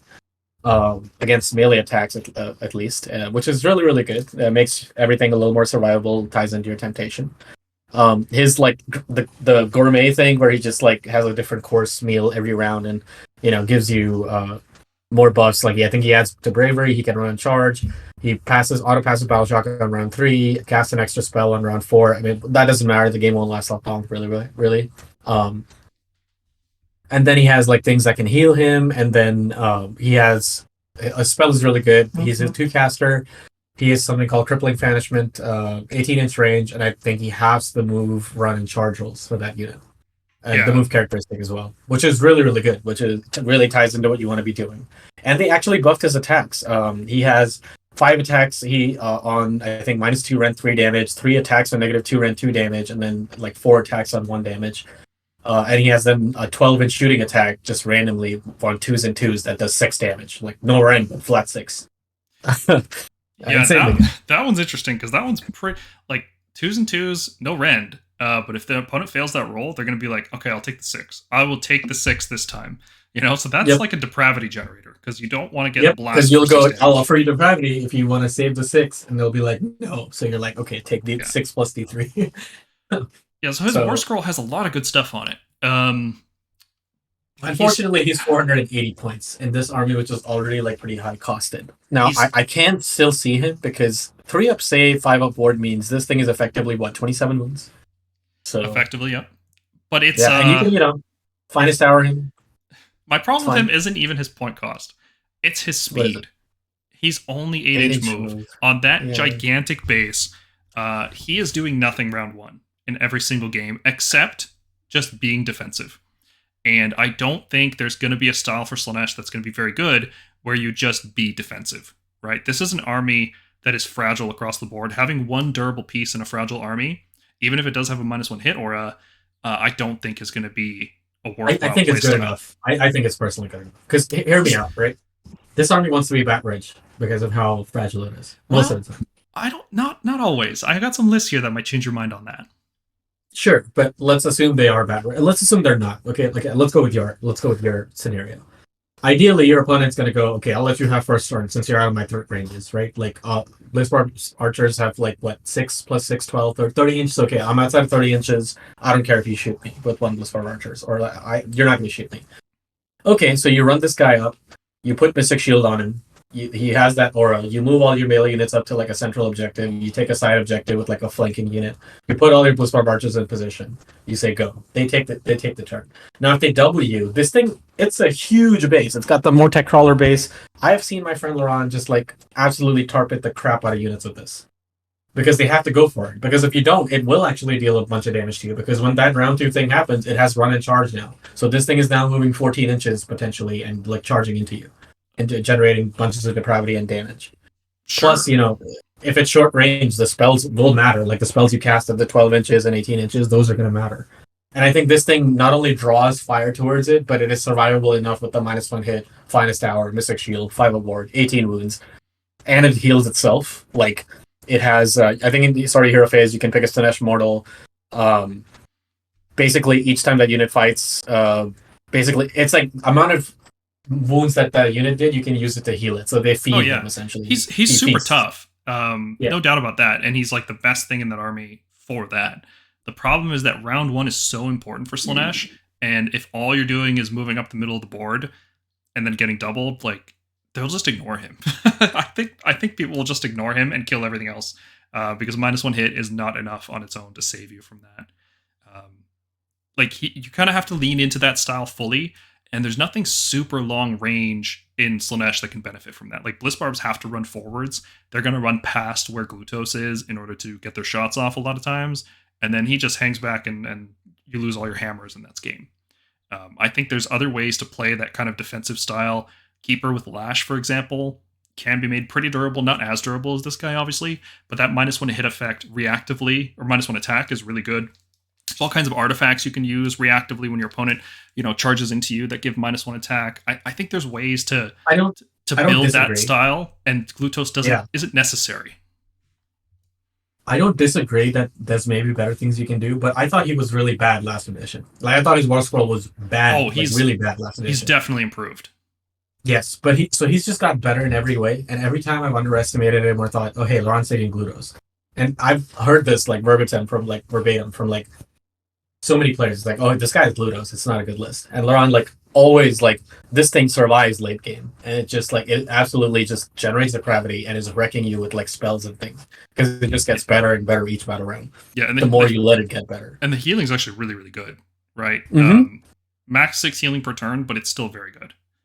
That's a lot of healing. So he's a good piece, but it's just in the wrong army. Like, if this guy was in Stormcast, if this was what Star Drakes were, can you imagine? That would be amazing. Yeah, like, I just, like, every time someone's underestimated this unit, I've seen them pay heavily for their hubris. So he's good. I'm still strong on this unit. Like, I see this in B tier. I would say he's low A. I would say he's A. Okay, honestly. That's fair. I think he's. But that's a personal thing. But that's a personal thing based off like anecdotal experience and like what he does for the army. Like, obviously, like the way the book has changed a lot, and we'll see what the builds develop into as the meta goes on. I would like to be wrong because this is an awesome model. I love these diorama pieces, so more of this guy on the table would be pretty cool. Lord of Hubris, he just fits into that Painbringer Twin Soul package because his ability, the one that was hyped up before release, is you can pick an enemy unit at the start of the combat phase within an inch, and that unit gains strike first, but it can only hit the Lord of Hubris, and he has a 4-up ward all the time. So the theory here is enemy charges into you. You can only attack the Lord instead of the unit that's around him, and he just survives it because you can only hit with like 1 or 2 models in range. That's the theory. In practice, what people do is they just don't charge within an inch of the Lord of Hubris, because 1 inch is like a pathetically small range, and it's very easy to just avoid that. You just charge everything else around it. If he's by himself, he just dies. If he's with another unit, defensively, it's really hard to use this ability. Where this ability shines is if you're being offensive. If you charge in with the Lord of Hubris and with another unit, you charge in on a flank with the Lord, activate the ability. That unit can only hit the Lord. They only get a few attacks in on him. And then your hammer unit gets to attack without taking any damage. Even then, that's kind of weird because I don't know how much multi-charging you want to do with this army, because you could just charge in your hammer unit and attack, and that would probably. I think it's really good into like if your opponent doesn't have shooting and they rely on like good old melee like Slaves in Darkness. You could like push this unit out as like a roadblock. You know, if your opponent has like 10 chosen, you're like, all right, cool. I think it's really good if you're fighting something that already has strike first, for example, or something that's going to give you strike last, because you can negate that unit's attacks, and like in that scenario, your unit. Yeah, you can also do some like silly combos with this, where like you combine it with a cockatrice and like just like okay, you can only fight me and you can only hit on 6s. So or you can combine it with Phantasmagoria, right? You cast that on a unit, it can only hit the Lord, so that unit activates, and then you just retreat the Lord. So there's combos. It's not a bad ability. It's just really hard to use defensively, and because he's so slow, he's just inherently hard to use offensively.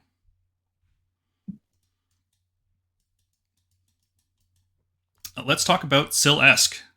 This unit kind of surprised me. I honestly thought it was worse at first, but the more I build lists, the more I'm thinking like, hey, it actually wouldn't be bad to have, like, let's say I'm playing Invaders. I don't have Pretenders to get +1 attack or +1 hit on 3 different units. +1 hit, +1 wound for Seekers, for Fiends, for Slick Blade Seekers, all this stuff. It just runs so very smoothly. That's the main attraction for Syll'Eske, is that if you have an equal number of mortal and demon units around, then you get to add 1 hit and wound rolls for all those units. It is a pretty generous aura, too, wholly within 18 inches. And it is a War Master, so that's also the range you're going to be issuing commands at. The melee damage is also decent, right? Like, it's nothing spectacular, but for a 9-wound hero, it's actually pretty good. So they can get cover, they can get Lookout Sir. But I think what puts it over the top for me is their spell. It's called Subvert. Cast value 7+, and it's a range of 18. If you cast it, an enemy within range cannot receive commands until your next hero phase. So this is kind of like having the epitome, but from range. And you can kind of plan your whole turn around it, right? Which is the really nice part. They can't all-out defense in your shooting. They can't all-out defense in combat. They can't redeploy. They can't unleash hell. There's a lot of utility in this spell. It's a really, really good spell. And the fact that it's an 18-inch range on a unit that wants to move forwards and not just hang back like the epitome, pretty cool. They can run and charge always, so you can just, run 6 this unit, especially if you're playing Pretenders. Then you can get a 14-inch move followed by a charge. Fast, punchy, durable for a Slaanesh unit, good utility, and a good price point. 210 points is just the right amount. So I quite like it. I like it. Yeah, I like it. I don't know the build for him, but yeah. Well, I do have a list that incorporates them, and I think it makes a pretty good case. Well, we'll see. All right, let's see it. Well, let's go to builds, I think. Oh, no, Sigvald. Sorry. Let's do Sigvald, and then kind of just quickly talk about some stuff in the C and D tier. So Sigvald used to be really good, right? Like, he was in every Slaanesh list. I don't think that's going to be the case anymore. I don't think so. And that's because they lost Deep Strike. That's it. He's too slow. Yep. Coming from Deep Strike, he was like Gabriel Shoreheart, like Stormcast, just wrecking people. 4-up ward, just tons of attacks, ignores ward rolls. This is the go-trick killer. This is your Gardas killer. But without Deep Strike, you're moving him 6. It doesn't have run and charge, so I would rather have Slick Blade Seekers in every list. Yep, and honestly, like, you need to make an 80-point investment of a Soul Screen Bridge to make him work, which might not happen against a lot of armies. So. Especially because you're a +0 cast army, so you're using an epitome who may like there's positioning requirements. And that's not worth it. That combo, that whole thing you put together is frankly not worth it. Because he doesn't hit that hard. Even if he gets a 12 to charge, right? That's still only 24 damage on 2s, 3s, rend 2. There's better options in this book. He's not particularly durable. 6 wounds on a 4-up board, okay. Like, good stuff is still going to kill him, so it's not like he's a wall or anything. He's just a fairly durable kind of fencing unit. So, yeah, He's fine. He's not great. He's probably not even as You good could as build a list with Soulstream Bridge. It's not the worst idea in the world, but, like, I think that 6 board edge Deep Strike just removes so much utility because you were scared this thing was just going to wreck you in your back lines or something, or flank, and that's not going to happen. And with that utility gone, he's basically a Light of Eltharion that doesn't shoot. Yep. I was going to say that, yep. All right, so let's look at C tier and D tier. Seekers, Hellstriders, Seeker Chariots, these things are just... Well, I can say versions of what we talked about. I can say Seekers have a really cool niche of just being the fastest unit in the book, right? They run 2d6. They can run and charge. They are exactly where you want them anytime you want them. And there's some value in that, combined with being just generic battle line. They're a widescreen. I can actually see Seekers in, like, maybe one unit of Seekers sometimes in a list. Okay. Yeah. Fine. Yeah. That's all I can say about that. Yeah, because they're battle line, sure, 140 points. Yeah. Yeah, why not? Hell Scourges. Hell Striders with Hell Scourges. They have this cool ability where enemy models with a wound characteristic of 1 or 2 can't contest objectives, and that's good enough to not be in D tier, I think. Everything else about them is not very good. They're not particularly fast. They're not particularly punchy. Yeah, like if they were survival, like brutes put out so much damage in Iron Jaws, and they have the same mobility. If they had something like that, but honestly, like it's not going to matter. Anything one or two wounds, like Nighthawk that engages them, will kill them. Yeah, so this is like a flank charging unit, you know, and like you don't have to be on the objective with this unit, which is the cool part. So if your opponent, for example, if you keep this behind your line and your opponent charges in, they can't contest your objective as long as one Hellstrider is alive. So there's some tactical play here. They are also high volume attackers, so once you get up to that 24 depravity, they can actually start punching mortal wounds into things. They're not objectively bad. They're just inefficient compared to other choices. Seeker Chariots are like the other Chariots, but they're weaker. They do their mortal wounds on the charge like an Exalted Chariot. They're also 110 points, so it's pretty cheap. If you bring the hero, that's the cheapest battle line in the book. Syll'Eske Hellbane. She is a named Keeper of Secrets, and she kind of is just all around fighting heroes, which is weird, because unless you're playing against like greater demons or big monster meta, it's not a very useful niche to be. Like they upped her damage, which is nice. Like this used to be 2 attacks on this model, and D6 damage, so it was awful. So having 5 damage and then D3 plus 3 damage, so her damage got a lot better, a lot more consistent. I don't hate her. I'll just put it that way. She does have a subtract 1 from hit rolls in melee. You know, she still does the mortal wounds on wound rolls. Yeah. And I guess like against if we're in like a hero heavy meta, the D3 plus 3 goes to like flat 6.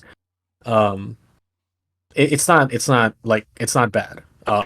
Plus she can make herself 2s and 2s with a spell. You have to pump up her attacks with like the icon from Invaders, and there's just better units to pump up. Like she's okay. I'd rather just use a keeper though, all the time. This is like and she's a beautiful model though, so this is what I call like a hard mode unit. You know, sometimes I like playing on hard mode. So yeah. One sec. She's also way too overcosted in my opinion. Like I think Syll'Eske is like more than a keeper. I want to say she's like 420. Yeah, she is 420. If she was like 380, maybe I could see her seeing play. It's just the lack of excessive violence, excess of violence. The fact that you don't have that double tap ability is like, that's so much damage loss. So like you have to think of a list that doesn't have a reinforced melee hammer, where Syll'Eske is like another hammer that you're bringing, that for some reason you're not just bringing, you know, fiends or seekers or chariots. Yeah. It's really hard to slot her in. Yeah. Not bad, but also not good. Probably closer to a D tier unit, honestly. This has been really good, like season 1, when a lot of hero hammer was going on. Yeah. Let's talk about the mask, because a lot of people were very excited about the mask. She can deploy anywhere outside of 3 inches of enemies, and that's cool. But she's a 5 wound hero that's going to do, like, you know, 9 attacks on 3s, rend 1, and then die. Horribly. Doesn't seem very useful. It seems good against things like, you know, like Iron Jaws, like if they come out too much forward, you can just deep strike and mark like a ward chainer or something. She does have a ward, you know, it's fine, man. Like I can never see myself putting her on a list. You'd have to be in a very particular meta to take advantage of this. Yeah. It's like a mind game thing. It's not a good unit, but like it will like mess with your opponents. Yeah. Like they will play cagely if they see her, if they say you have her in reserves or something. Yeah. One of the big problems with the mask is that she's a leader slot, right? And that means when you're playing a battle regiment list, you only get 3 leader slots. One of them is probably going to be an epitome. One of them is probably going to be a keeper. And is the mask good enough to be the 3rd leader in that battalion? I don't know. Like you can use her to attack early on in the game, get that initial flood of depravity. But I don't know how useful that is. It's tough. It's it's really tough to rank her. She could be like A tier, kind of like a Slick Blade Seeker type, where you just throw her away round 1. But the thing is, the Slick Blades can just do so much more than that. They can play flanks, they can play objectives, they get continuous value until they're killed, while the Mask charges in and then dies, and that's all she does. She's only 2 models on an objective. She's super, super specific in what she does. Maybe she should be a B tier unit, though. Vice Leader's kind of cool. I think the only thing the Vice Leader does, she's basically the Daemonette hero, kind of like the Bloodmaster for Bloodletters. The Vice Leader pulls Daemonettes into combat with her, and you can make her strike first if you charge in Godseekers, and then the Daemonettes that she would pull into combat get to strike first too. I don't know how useful that is. Because it's not a defensive fight first, it's kind of like, like you... Nah, she's not good. Yeah, Like, this is like, she's like 140, or what is she, like 160? She's like 20 points overcost there or something. Yeah, well, you could run her in Galatian Command and then fight with 2 different infantry units, one of them being Daemonettes, the other one This being... isn't that is I think that those kinds of combos are like for durable infantry builds, which these things are definitely not. Or if you just, have Halo of Blood and Khorne. Yeah, true. Sinessa. So Sinessa and what's the other one called? Dixessa. Of these 2, I think Sinessa's just better. Not just because she's 9 wounds, so she gets cover and lookouts her, but also just Dixessa's kind of just a punchy hero. She's like another Light of Eltharion in an army that doesn't need more punchy heroes. It's arguably worse. Like, the game is so lethal that we're talking about games being decided rounds 1 and 2, and this thing is only good if you can make it survive 3 battle rounds at least, so she can like go stack up to like 5 attacks. Yeah, and you want to fight the first round, so you can start stacking right away. Yeah, which is not going to happen. It's like, what? What is this? Like, okay. Yeah. So Sinessa is the better version, I'd say, because she has that cool staff that's going to do either 3 or 6 mortal wounds, nothing in between, and never any more or less. And then she issues commands for free, which is okay. It's not great. Yeah, she has the Bastion ability for anywhere on the battlefield. Subtract 1 from hit rolls is good. But given how good Pretenders is, I don't think Sinessa would see play for the most part. Like, it's like, what are these, like 280 points? Like, why would you do this to like have keeper like monsters that are considerably weaker in every way and don't have a ward save? Well, I think it's because of her spell. I think her spell is kind of what makes her somewhat a consideration. You roll 3d6 over bravery, and if you succeed, you add one to hit rolls and wound rolls against that. So that's the thing. We already discussed like how many ways this army has to do that kind of stuff. Overwhelming acquiescence from the epitome, which is an auto take in my opinion. Plus, we talked about how good like Pretenders is, I think, for the +1. It's just no. In this army, she's not great. And the problem is that any army that would ally her can also ally the epitome to get +1 to wound rolls. Yeah. And it works against any unit and not just heroes. So not great. Yeah. It's just like, she's trying to compete with the epitome, she's trying to compete with the keeper, she's sort of like doing this middle ground. This feels like another Shellax. It's like you could take it and play Sigmar and hard mode, but why would you? There's better things to do. Hellstriders. Both her and her twin. Oh yeah, fantastic. Fantastic. Yeah. Hellstriders with claw spears. These guys get a damage bonus if they start their charge phase. If they start their charge phase with an enemy within 3 inches. It's fine. We don't have to talk about this. They're just bad. Slangors. I want to talk about why Slangors are bad, though. Sure. So they have this cool ability, right? Every time they take damage in any phase, they get to move d6. And they get to double tap themselves. And they have 2-inch range, so you can reinforce them and fight. The problem is... Regulation of veterans. They're veterans, which, doesn't matter because you're 2-inch range. But they just die, right? They just... Anytime... Yeah, 5 save. They have no like negative bonuses or anything like that. They remind me of Ogre Theridans from like Slaves to Darkness. Yeah, and they hit on 4s, which means the best you can get is 3s. Yeah, army that wants to be on 2s. Sucks. And this was 3s and 4s is like the model for this army because there's so many +1 to wound in this army. Yeah. So you want to be doing 2s and 3s when you can. Doing 3s and 2s at best is awful. Well, statistically, it's the same, but there's a lot more -1 hit effects. Minus the hit. Yep, exactly. Yep, there's a lot more hit debuffs. Yeah, and these guys aren't particularly durable. Like the fight twice thing is cool. They're not fast either. They're 8-inch move. They can't run in charge. So they're just a mediocre unit. Every other unit, every other hammer does this better. So that's kind of why we put them in D. I hate this. Like, they've had 2 chances to make this unit good, and it still sort of is mediocre. Yeah. All right, last thing. Let's talk about the spells and just explain what they do. Wheels of Excruciation just kind of do extra mortal wounds based on unit size, right? If you have 10 models, you roll 10 dice, and then each 6 is a mortal. Whatever, boring. And 80 points. I don't know why it's 80 points. That's just stupid. Whatever. Yep. They can't make all warbands good. Oh, sorry, the Dread Pageant with the Dread. Yeah, Wheels of Excruciator. It's always been a bad spell. Like, yeah, the range is a little better now, but from the last book. But I think the best spell still here is Dreadful Visage because it very reliably gives you a strike last against something. Yeah. So the Visage just comes out, and then after it moves, it rolls dice. For each 4-up, you roll 6 dice. For each 4-up, it takes a mortal wound and gives it strike last. That's a very reliable strike last effect. If your opponent doesn't dispel this, and it does have a casting value of 7, so it's hard to dispel, then yeah, they're just going to strike last even on their turn, right? And they're going to know that they're striking last, so that's going to completely change what they're doing, right? It's going to be crazy. Yep. The mirror, I also really like the mirror. I really like this effect. So it's not a predatory spell. You just set it up. But if a unit starts a move and they don't move towards it, they suffer D3 mortal wounds, which is cool. Like little bits of ping damage if anybody wants to move away from you. So you can take a very aggressive stance, drop this in front of you, and then charge on top of it. And then if anybody tries to get away from that position or go to objectives, they start taking mortals. Cool. What I really like about it, though, is that at the end of the movement phase, every movement phase, this is like a lightning vortex type situation or rune of petrification. You roll 6 dice for each unit within 6 inches, and then for each 6, you can basically give them a temptation dice. They either take D3 mortal wounds or you get D3 depravity. So an extra source of depravity in this army, I think, is just worth taking. Your opponent will pretty much always pick the D3 mortal wounds, and that can spike pretty high. So I like it. It's pretty cool. The fact that it activates in the movement phase means it activates on your turn immediately, and then if your opponent doesn't dispel it, then it'll activate again. And it's got a pretty long setup range of 18, so there's a good chance it'll activate twice. All right, let's look at some lists. So first up, this list I got for you, Mrigank, is called the Daemonette Slam. So this one focuses on using Daemonettes as your primary melee hammer. It's got 2 squads of 20. It's got a Keeper of Secrets in order to make one of them fight twice. It has a Contorted Epitome.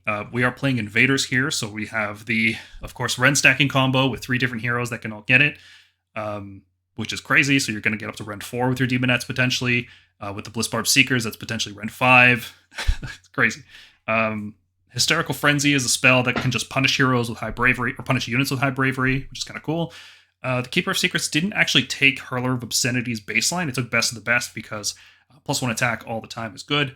And so I actually think Ren 3 is kind of overkill. So just in case you fail that 2+ roll, I'd rather have like Best of the Best just to get bonus attacks on her. So she's a bit more of a threat. Rounding it out is a reinforced unit of Blissbarb Archers, 5 Seekers of the melee variety, and then 5 Seekers of the ranged variety. So this list is a battle regiment. It wants to force the opponent to go first, and that way everything moves into your shooting and charging range. It's got some stuff in here to punish aggressive melee armies, right? You can stick the Slick Blade Seekers up front as a screen. They're a very long, wide screen. And then the Keeper of Secrets here would actually be using the Living Whip to give things -1 attack. And then once it gets closer, you can Lash of Slaanesh as well. The Bladebringer is here because it's a fast hero, and you want fast heroes and invaders in order to get in range for Hurler of Obscenities. And I didn't think it was worthwhile to bring a second Contorted Epitome. I like, it's a good basics list, and doesn't require, old Slaanesh players who sort of were playing like the old Battletomes will have Daemonettes already, lots of them. It doesn't require a lot of investment, just got to get you some Seekers and Blissbarbs. You're good to go. Yeah, I like that this has 4 different melee hammers: the Keeper, the Slick Blades, and then 2 squads of Daemonettes, and then kind of a mini hammer in the Bladebringer. Yep. I like this list. Very, very sort of basics, Next up, same concept, right? Going Invaders for the bonus damage, but this time instead of Daemonettes, we're going to use a big old squad of Exalted Chariots because you've seen the numbers on this unit. It is absolutely terrifying what a squad of 3 Exalted Chariots can do in the combat phase when you put all these pieces together. In this case, we're running Exalted Chariots with a Bladebringer General. Bladebringer General will always have Hurler of Obscenities, and the other 2 heroes will charge up in addition. This actually has the points to squeeze in a Cockatrice instead of running Slick Blade Seekers, because the Chariot package is a little bit more expensive than Daemonettes. I have to also break up the Blissbarbs into 2 units. But the Cockatrice has a really cool anti-melee effect. At the start of the combat phase, you roll a dice on 4-up, a unit within 6 inches, takes D3 mortal wounds, and then it can only hit on 6s. So when you are reducing attacks with Lash of Slaanesh, and with the Living Whip, and then the Cockatrice is saying, well, only 6s work, you're basically saying you don't get to have a combat phase. Sorry about that. So pump up your chariots and go to town with invaders. Mm-hmm. Yeah, Cockatrice is good. Really ties into what you want to be doing with Temptation. Exalted Chariots and Bladebringers, just an excellent fast combo. I could even see this in Godseekers, honestly, just for more movement. Yeah, I just wanted to see how crazy the damage can get. Like, it's probably going to be overkill in most situations, but sometimes you'll hit, like, you know, the +3 save Stormcast list with dragons, then you'll be like, oh, I'm going to kill every single one of your dragons in one combat. This one here focuses on using Syll'Eske and a whole bunch of Hellflayers, because I got tired of building Battle Regiment lists, and I wanted to focus on something a little bit different. So I thought, what if we put a whole bunch of Hellflayers in melee, that way they can all activate their mortal wounds on a 2+, and we back that up with a bunch of archers, seekers, and I started to notice, well, I've got a mix of demons and mortals. What if I put Syll'Eske in here? Because chariots, you know, individual MSU chariots are pretty hard to buff. You don't always want to hit the same target with wound rolls, and hit rolls are, you know, you can only all out attack 3 units. So I actually found that Syll'Eske fits pretty naturally in here. You can shut off redeploy on a unit. You can shut off Unleash Hell with her anti-command spell. There's a lot of utility here. It goes with Bladebringer on Hellflayer, and then you have these nice, cheap 130-point chariots as your battle line. What I really like about Pretenders in particular is that the Bladebringer is not a champion, but she will get cover and Lookout Sir, and every turn she can either cast Born of Damnation to just generate a bunch of depravity, or she's going to be casting a backup for the Contorted Epitome to get a +1 wound effect, so you can fight at peak efficiency. The Epitome has the Crown of Dark Secrets, which, as we talked about, is the once per battle, just give something -1 attack, and that can really mess up opponents if they're trying to be aggressive into your chariots. One thing this is kind of something I struggle with, and I'd like to know your opinion on it. How many drops do you think Slaanesh should be going for? Because it seems like you want to go Battle Regiment and you want to force the opponent to go first, but then there's also tons of stuff in here that can help you play first or play second. So what do you think? If you're building I don't know about non-Battle Regiment lists. I'm very afraid of Slaanesh is one of those armies that can't... It's like an elf army. It's like you can't be doubled. Because like if someone can put a lot of pressure with a lot of movement on you, something like Ironjawz doubling you is like sometimes game over against Slaanesh. But then again, they might not double you, and then once they're caught in the midfield with you with all your spell ranges active, it becomes a living hell for them. But at the same time, I think Slaanesh doesn't like going any more than maybe 2 drops at best. I think there's potential to go higher drops, because Bliss Barbs have a really high threat range. You know, the 18 inches they get to stay away like crossbow adjudicators, but they have a 30-inch threat range total, which means you can stay back and avoid most shooting from most armies and most spells, and then still be able to shoot round 1. And then you combo that with Bliss Barb Seekers, who are contributing more rend and more damage. I think if you use the Dreadful Visage, you can play a higher drop list, because your opponent, if they're not able to dispel it, pretty much just can't charge you, right? Like, if they have Strike Blast, what are they going to do? Yeah. Sure.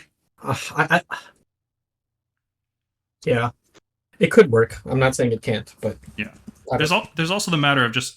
The problem with the Battle Regiment is you end up using reinforced units, and then you have nothing disposable as a screen. You don't have like a 5-man Vanquisher squad that you can just throw away and then revive, you know? Yeah, everything I like ends up being player. expensive. Yeah.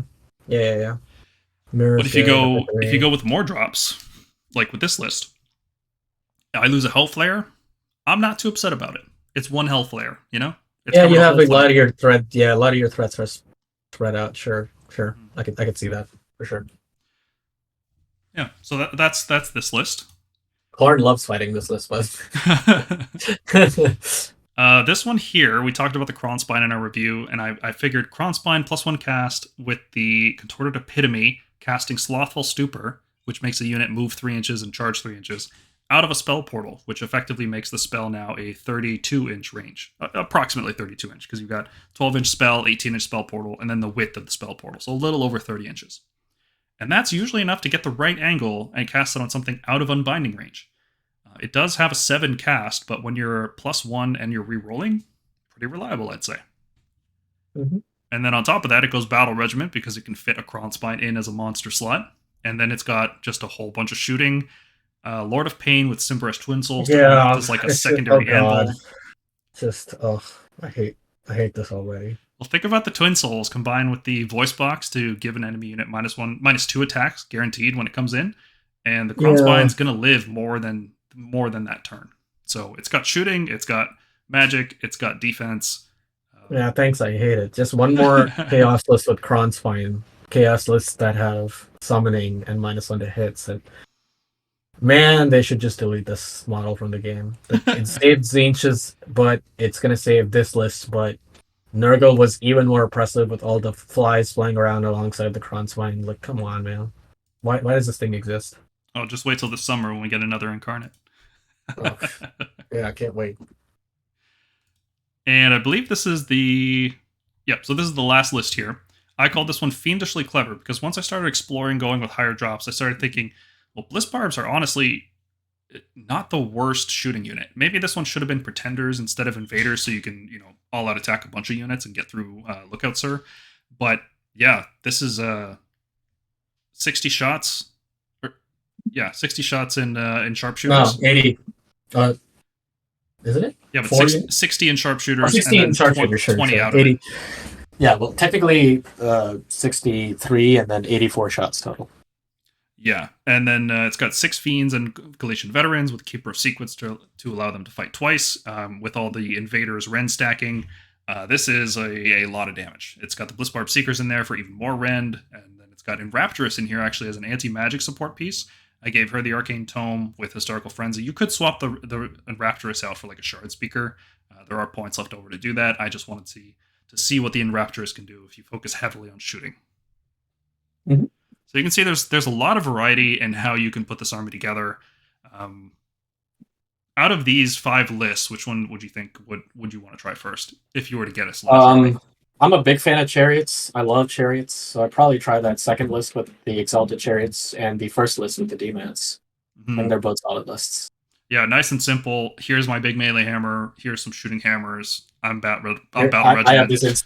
Yeah. I have this combo that just changes my damage output and makes it insane. Yeah, the more drops you get, the harder it gets to play Slaanesh because they're so fragile. And if you have to kind of play around the idea that my opponent can go first and hit me really, really hard. I need tools to deal with that. Or double me. Or they force me to go first, and I need to be able to do something to reduce the power of their double turn. Right. Yeah, and a lot of these deployments in the battle plans that we're seeing, you can actually pretty reliably deploy out of 30, which is the Blissbarb Archer range. So if your opponent gives you the first turn, you can't do anything except get some buffs up and move to the center. If they double you, the game can often just end right there. Yeah, I think in situations like that, Slaanesh is going to struggle, especially against shooting. I think against melee double turns, they'll be better off. But shooting is definitely... KO double turns you, they just hose you off the board. Yeah, that's a struggle, and I haven't figured out a way around that yet. Maybe that's just a fundamental weakness of the army. Maybe not. Maybe that's intended, yeah. So let's put it all together and have a final review slide. Let's talk about strengths and weaknesses of Slaanesh, how we think it's going to shape out in the meta. I think there are some pretty pronounced strengths here. They have fantastic internal balance. Almost every unit is useful in some way, maybe not the best, but they're at least good. And all 3 subfactions are fantastic. There's tons of variety. You can build around specific abilities, like the one list I made just around Slothful Stupor, or you can pick a subfaction to benefit the units that you want to bring. So if you want to bring Chariots, well, you think, well, what's the best subfaction to bring with Chariots? It could be Pretenders, it could be Godseekers, it could be Invaders. It just depends on what you want to do with it. There are lots of fast hammer units that all deal really good damage.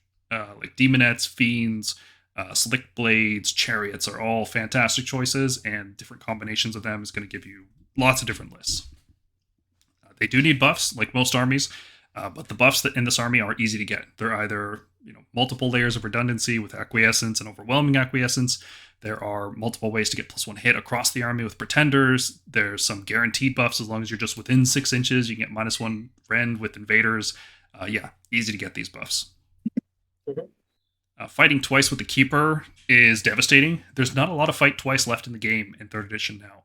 And being one of the few armies that can fight twice, especially with really powerful, hard-hitting hammer units like this that generate euphoric killers, A lot of times what people will do is that, let's say with Chaos Chosen, you will declare that you're going to fight twice and strike last, and they'll say, okay, I'm going to pile in everything and try to weaken you before you fight twice. But I think against Slaanesh, the play is going to be, I'm going to stay the hell away from you because I don't want you getting more Euphoric Killer's Depravity. So it's almost like just the game mechanics themselves are your defense, which is cool. And if they allow you to fight twice with Euphoric Killers, you are going to have so much Depravity, you are going to snowball into a victory from there, which is great. Blissbarb Archers kind of are like they're so good, they're kind of an army defining feature, right? Like this is a staple unit. You're going to have at least 20 to 30 of these in every list you build because they're so good at what they do. They're so useful tactically. They fill battle line slots. They're just a fantastic unit all around. And looking through the faction battle tactics, didn't really have a chance to talk about them in one of these quicker reviews, but they have good faction battle tactics. They're actually pretty easy to do. So it's more or less consistent victory point generation regardless of what season we're playing in. Yeah, it's. I mean, they're not like stupid easy like Daughters of Cain, but they're relatively easy. They will have options if Slaanesh can't do anything on the board. Yeah, things like kill something with the unit that you were going to use Euphoric Killers on anyway. Like really easy stuff. Yeah. But there are some really severe weaknesses with this army. Slaanesh is you can see on our chart here, they do exceptional melee damage. They do exceptional range damage. Like it's very rare for an army to be both like above a 4 in both of those. They're also good at magic. They're really fast. Not the fastest army, but they are very fast, and they have tons of wounds. They can summon. Like they got a lot going for them. But there's a lot of downsides that aren't just as obvious. And the biggest one I think is that Depravity is almost completely controlled by your opponent. The Temptation dice, your opponent chooses whether they take D3 mortal wounds or give you D6 Depravity. Even if they give you D6, it's random. You could just roll a bunch of ones and feel awful. And the D3 mortal wound pings aren't very good, like on their own, unless like best case scenario is something like a Long Strike Raptor, where taking D3 can kill one, like most of the time, not all the time though. But a lot of armies can just negate that. There's wards, there's healing, like heroic recovery on heroes, for example. Revival, like if you're playing against Hedonitte and they just take the D3 pings and then revive back at the end of the same battle shock phase. So yeah, that's kind of a clunker of a mechanic. Really, really awkward to use. Everything is... Yeah, plus the only other way to generate Depravity is in melee. Like shooting doesn't really generate Depravity for you in terms of damage. And so if your opponent takes out all your melee hammers, it's going to be a rough game. Yeah, we talked about how good Blissbarbs are, but if you overcommit on them, you don't have any melee hammers, you're not going to get any Depravity, which is rough.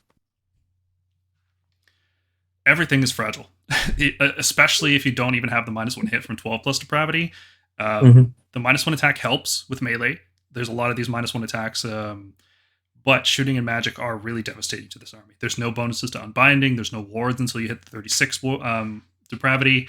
So if you get hit, it hurts really badly. You have to be very, very careful. You have to fully understand what your opponent's army is capable of, and you have to play almost defensively, which is weird to say that Slaanesh has to play defensively, but you really can't afford to take damage here. Not without like significant upside. Like you really have to be careful about your trading. Because everything is expensive. So every loss you take matters. Even losing a squad of 11 Blissbarbs is pretty bad. Like that's 150 points down the drain. And that's not a big investment from your opponent to kill that because they're so fragile. Slaanesh is a fast army, but it's not, I'm anywhere I want to be on the table round 1 like Ironjaws are. They're not that fast. They are fast, but it's not quite that level. They're like 20 They're like Daughters of Cain level, basically. The infantry, yeah, but like the cavalry is going to go 20 inches. Slick Blades, for example, are going to run 6 every time, and they're 20 inch plus a charge. That's fast, but that's not, Maw Crusher teleports into a fast stun into a that's not 3 units. That's not 3 units moving in your face every turn. That's like 1 unit. Slaanesh can send one thing up the board really fast, maybe. Yeah. So. 3 if you're going Pretenders, right? Like it's possible, but I don't know how useful that is because you don't want to overcommit because they're fragile. They are fast, but they're not mobile. There's no reserves, there's no teleports, there's no retreating and charging, there's actually no flying units at all in the book unless you take that one artifact. So you're not moving very freely at all. Editor's note, I should reduce the mobility from 2 to a 1. Yeah, there's no reserves. Losing reserves was huge to this army because one of the main things you could do, because there are like, I think Daemonettes get a +1 to charge or something like that. So it's like losing that, not being able to come out of reserves. I mean, not being able to reserve just killed Sigvald as a scroll. Like he was A tier last book, and this book he's just not. He's dropped down a tier purely because of that. So yeah, you do have to give up your defensive bonuses if you start summoning units.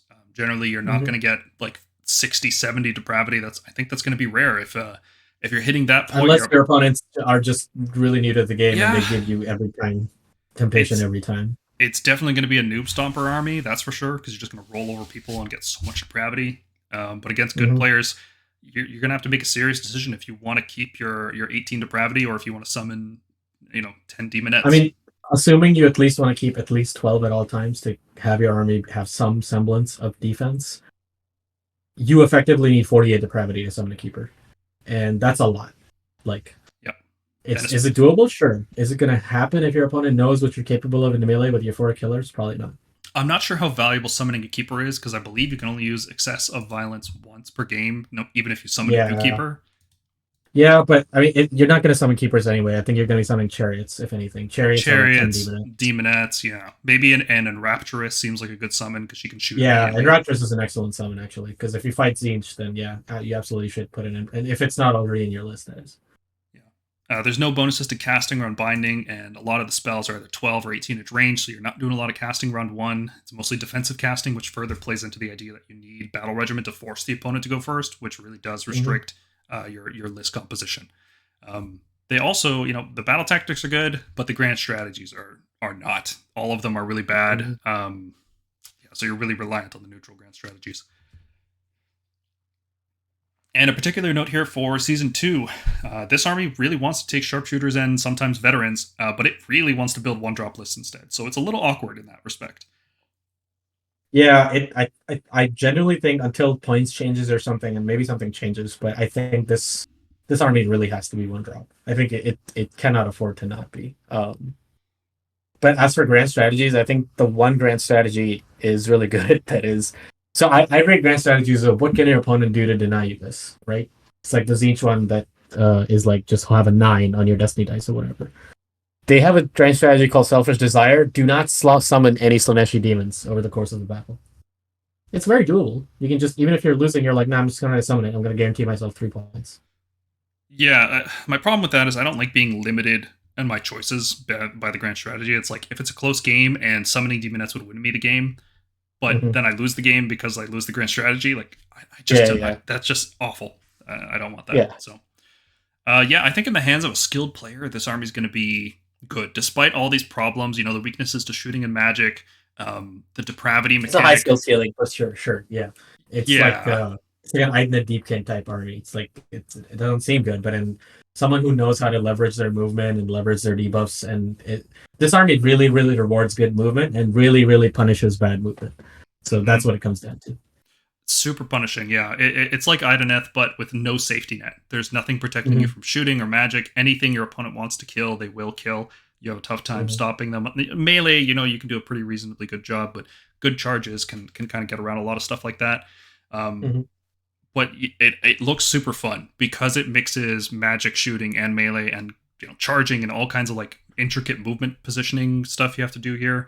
It's going to be a really satisfying army to play, and when you find somebody that's really good with this army, it's going to be really good. It's going to be like 4-1, 5-0 material, I think.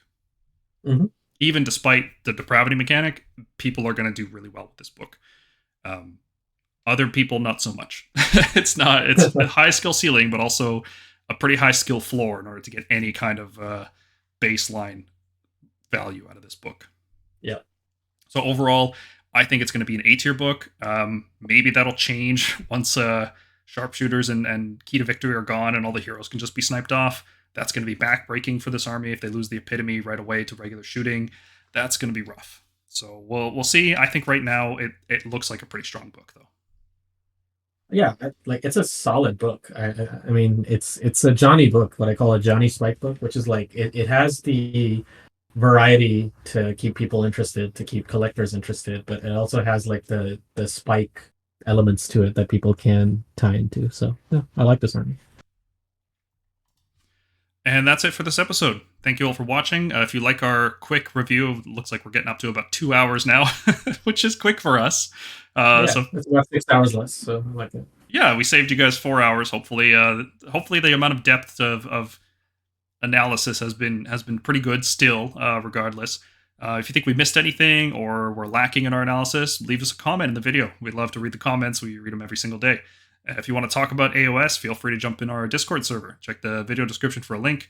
We talk about models, we talk about battles, we talk about our community contests. All aspects of the hobby are covered in our Discord server. And if you like our stuff, consider supporting us by becoming a member on YouTube or joining us at patreon.com/Stormkeep. Upcoming podcast videos. We've got a How to Counter Tzeentch video coming soon. Then we have another one of these quick reviews for the Caradron book. I know we're a little late on that, but that's kind of a finesse army. There's a lot of mechanical tinkering that can go into list building, so I think it's still going to be relevant if we write a review for that. Then we got full reviews coming for the Blades of Khorne book. This one's for you, Nico. And then we've got full reviews of the Bone Reapers book and the Seraphon book, which I think actually everybody on the team is excited about the Seraphon book now. I think I'm slowly converting everyone to the Great Plan. Yeah, I'm actually going to buy myself some Start Collecting Skinks before they take those out of production, because those have Bastillodon and Tzeentch stuff in them. I'd pick up the Start Collecting Saurus too, because the Carnosaur is going to be moved to a single box on its own, and it's going to cost the same amount. I got some Carnosaurs for $40. Don't worry about it. Oh, nice. Yeah, I have a feeling Carnosaurs are going to be good, so we'll see. Yeah. And then we're also working on our first list spotlight video, the Stormcast Beginner Competitive List. So we're starting to play games, take photos, get battle reports, and get all that sorted for you guys. So lots coming up on the podcast. Thank you all for watching. Somehow you're still interested. Thank you very much. And we'll see you in the next one. See you guys.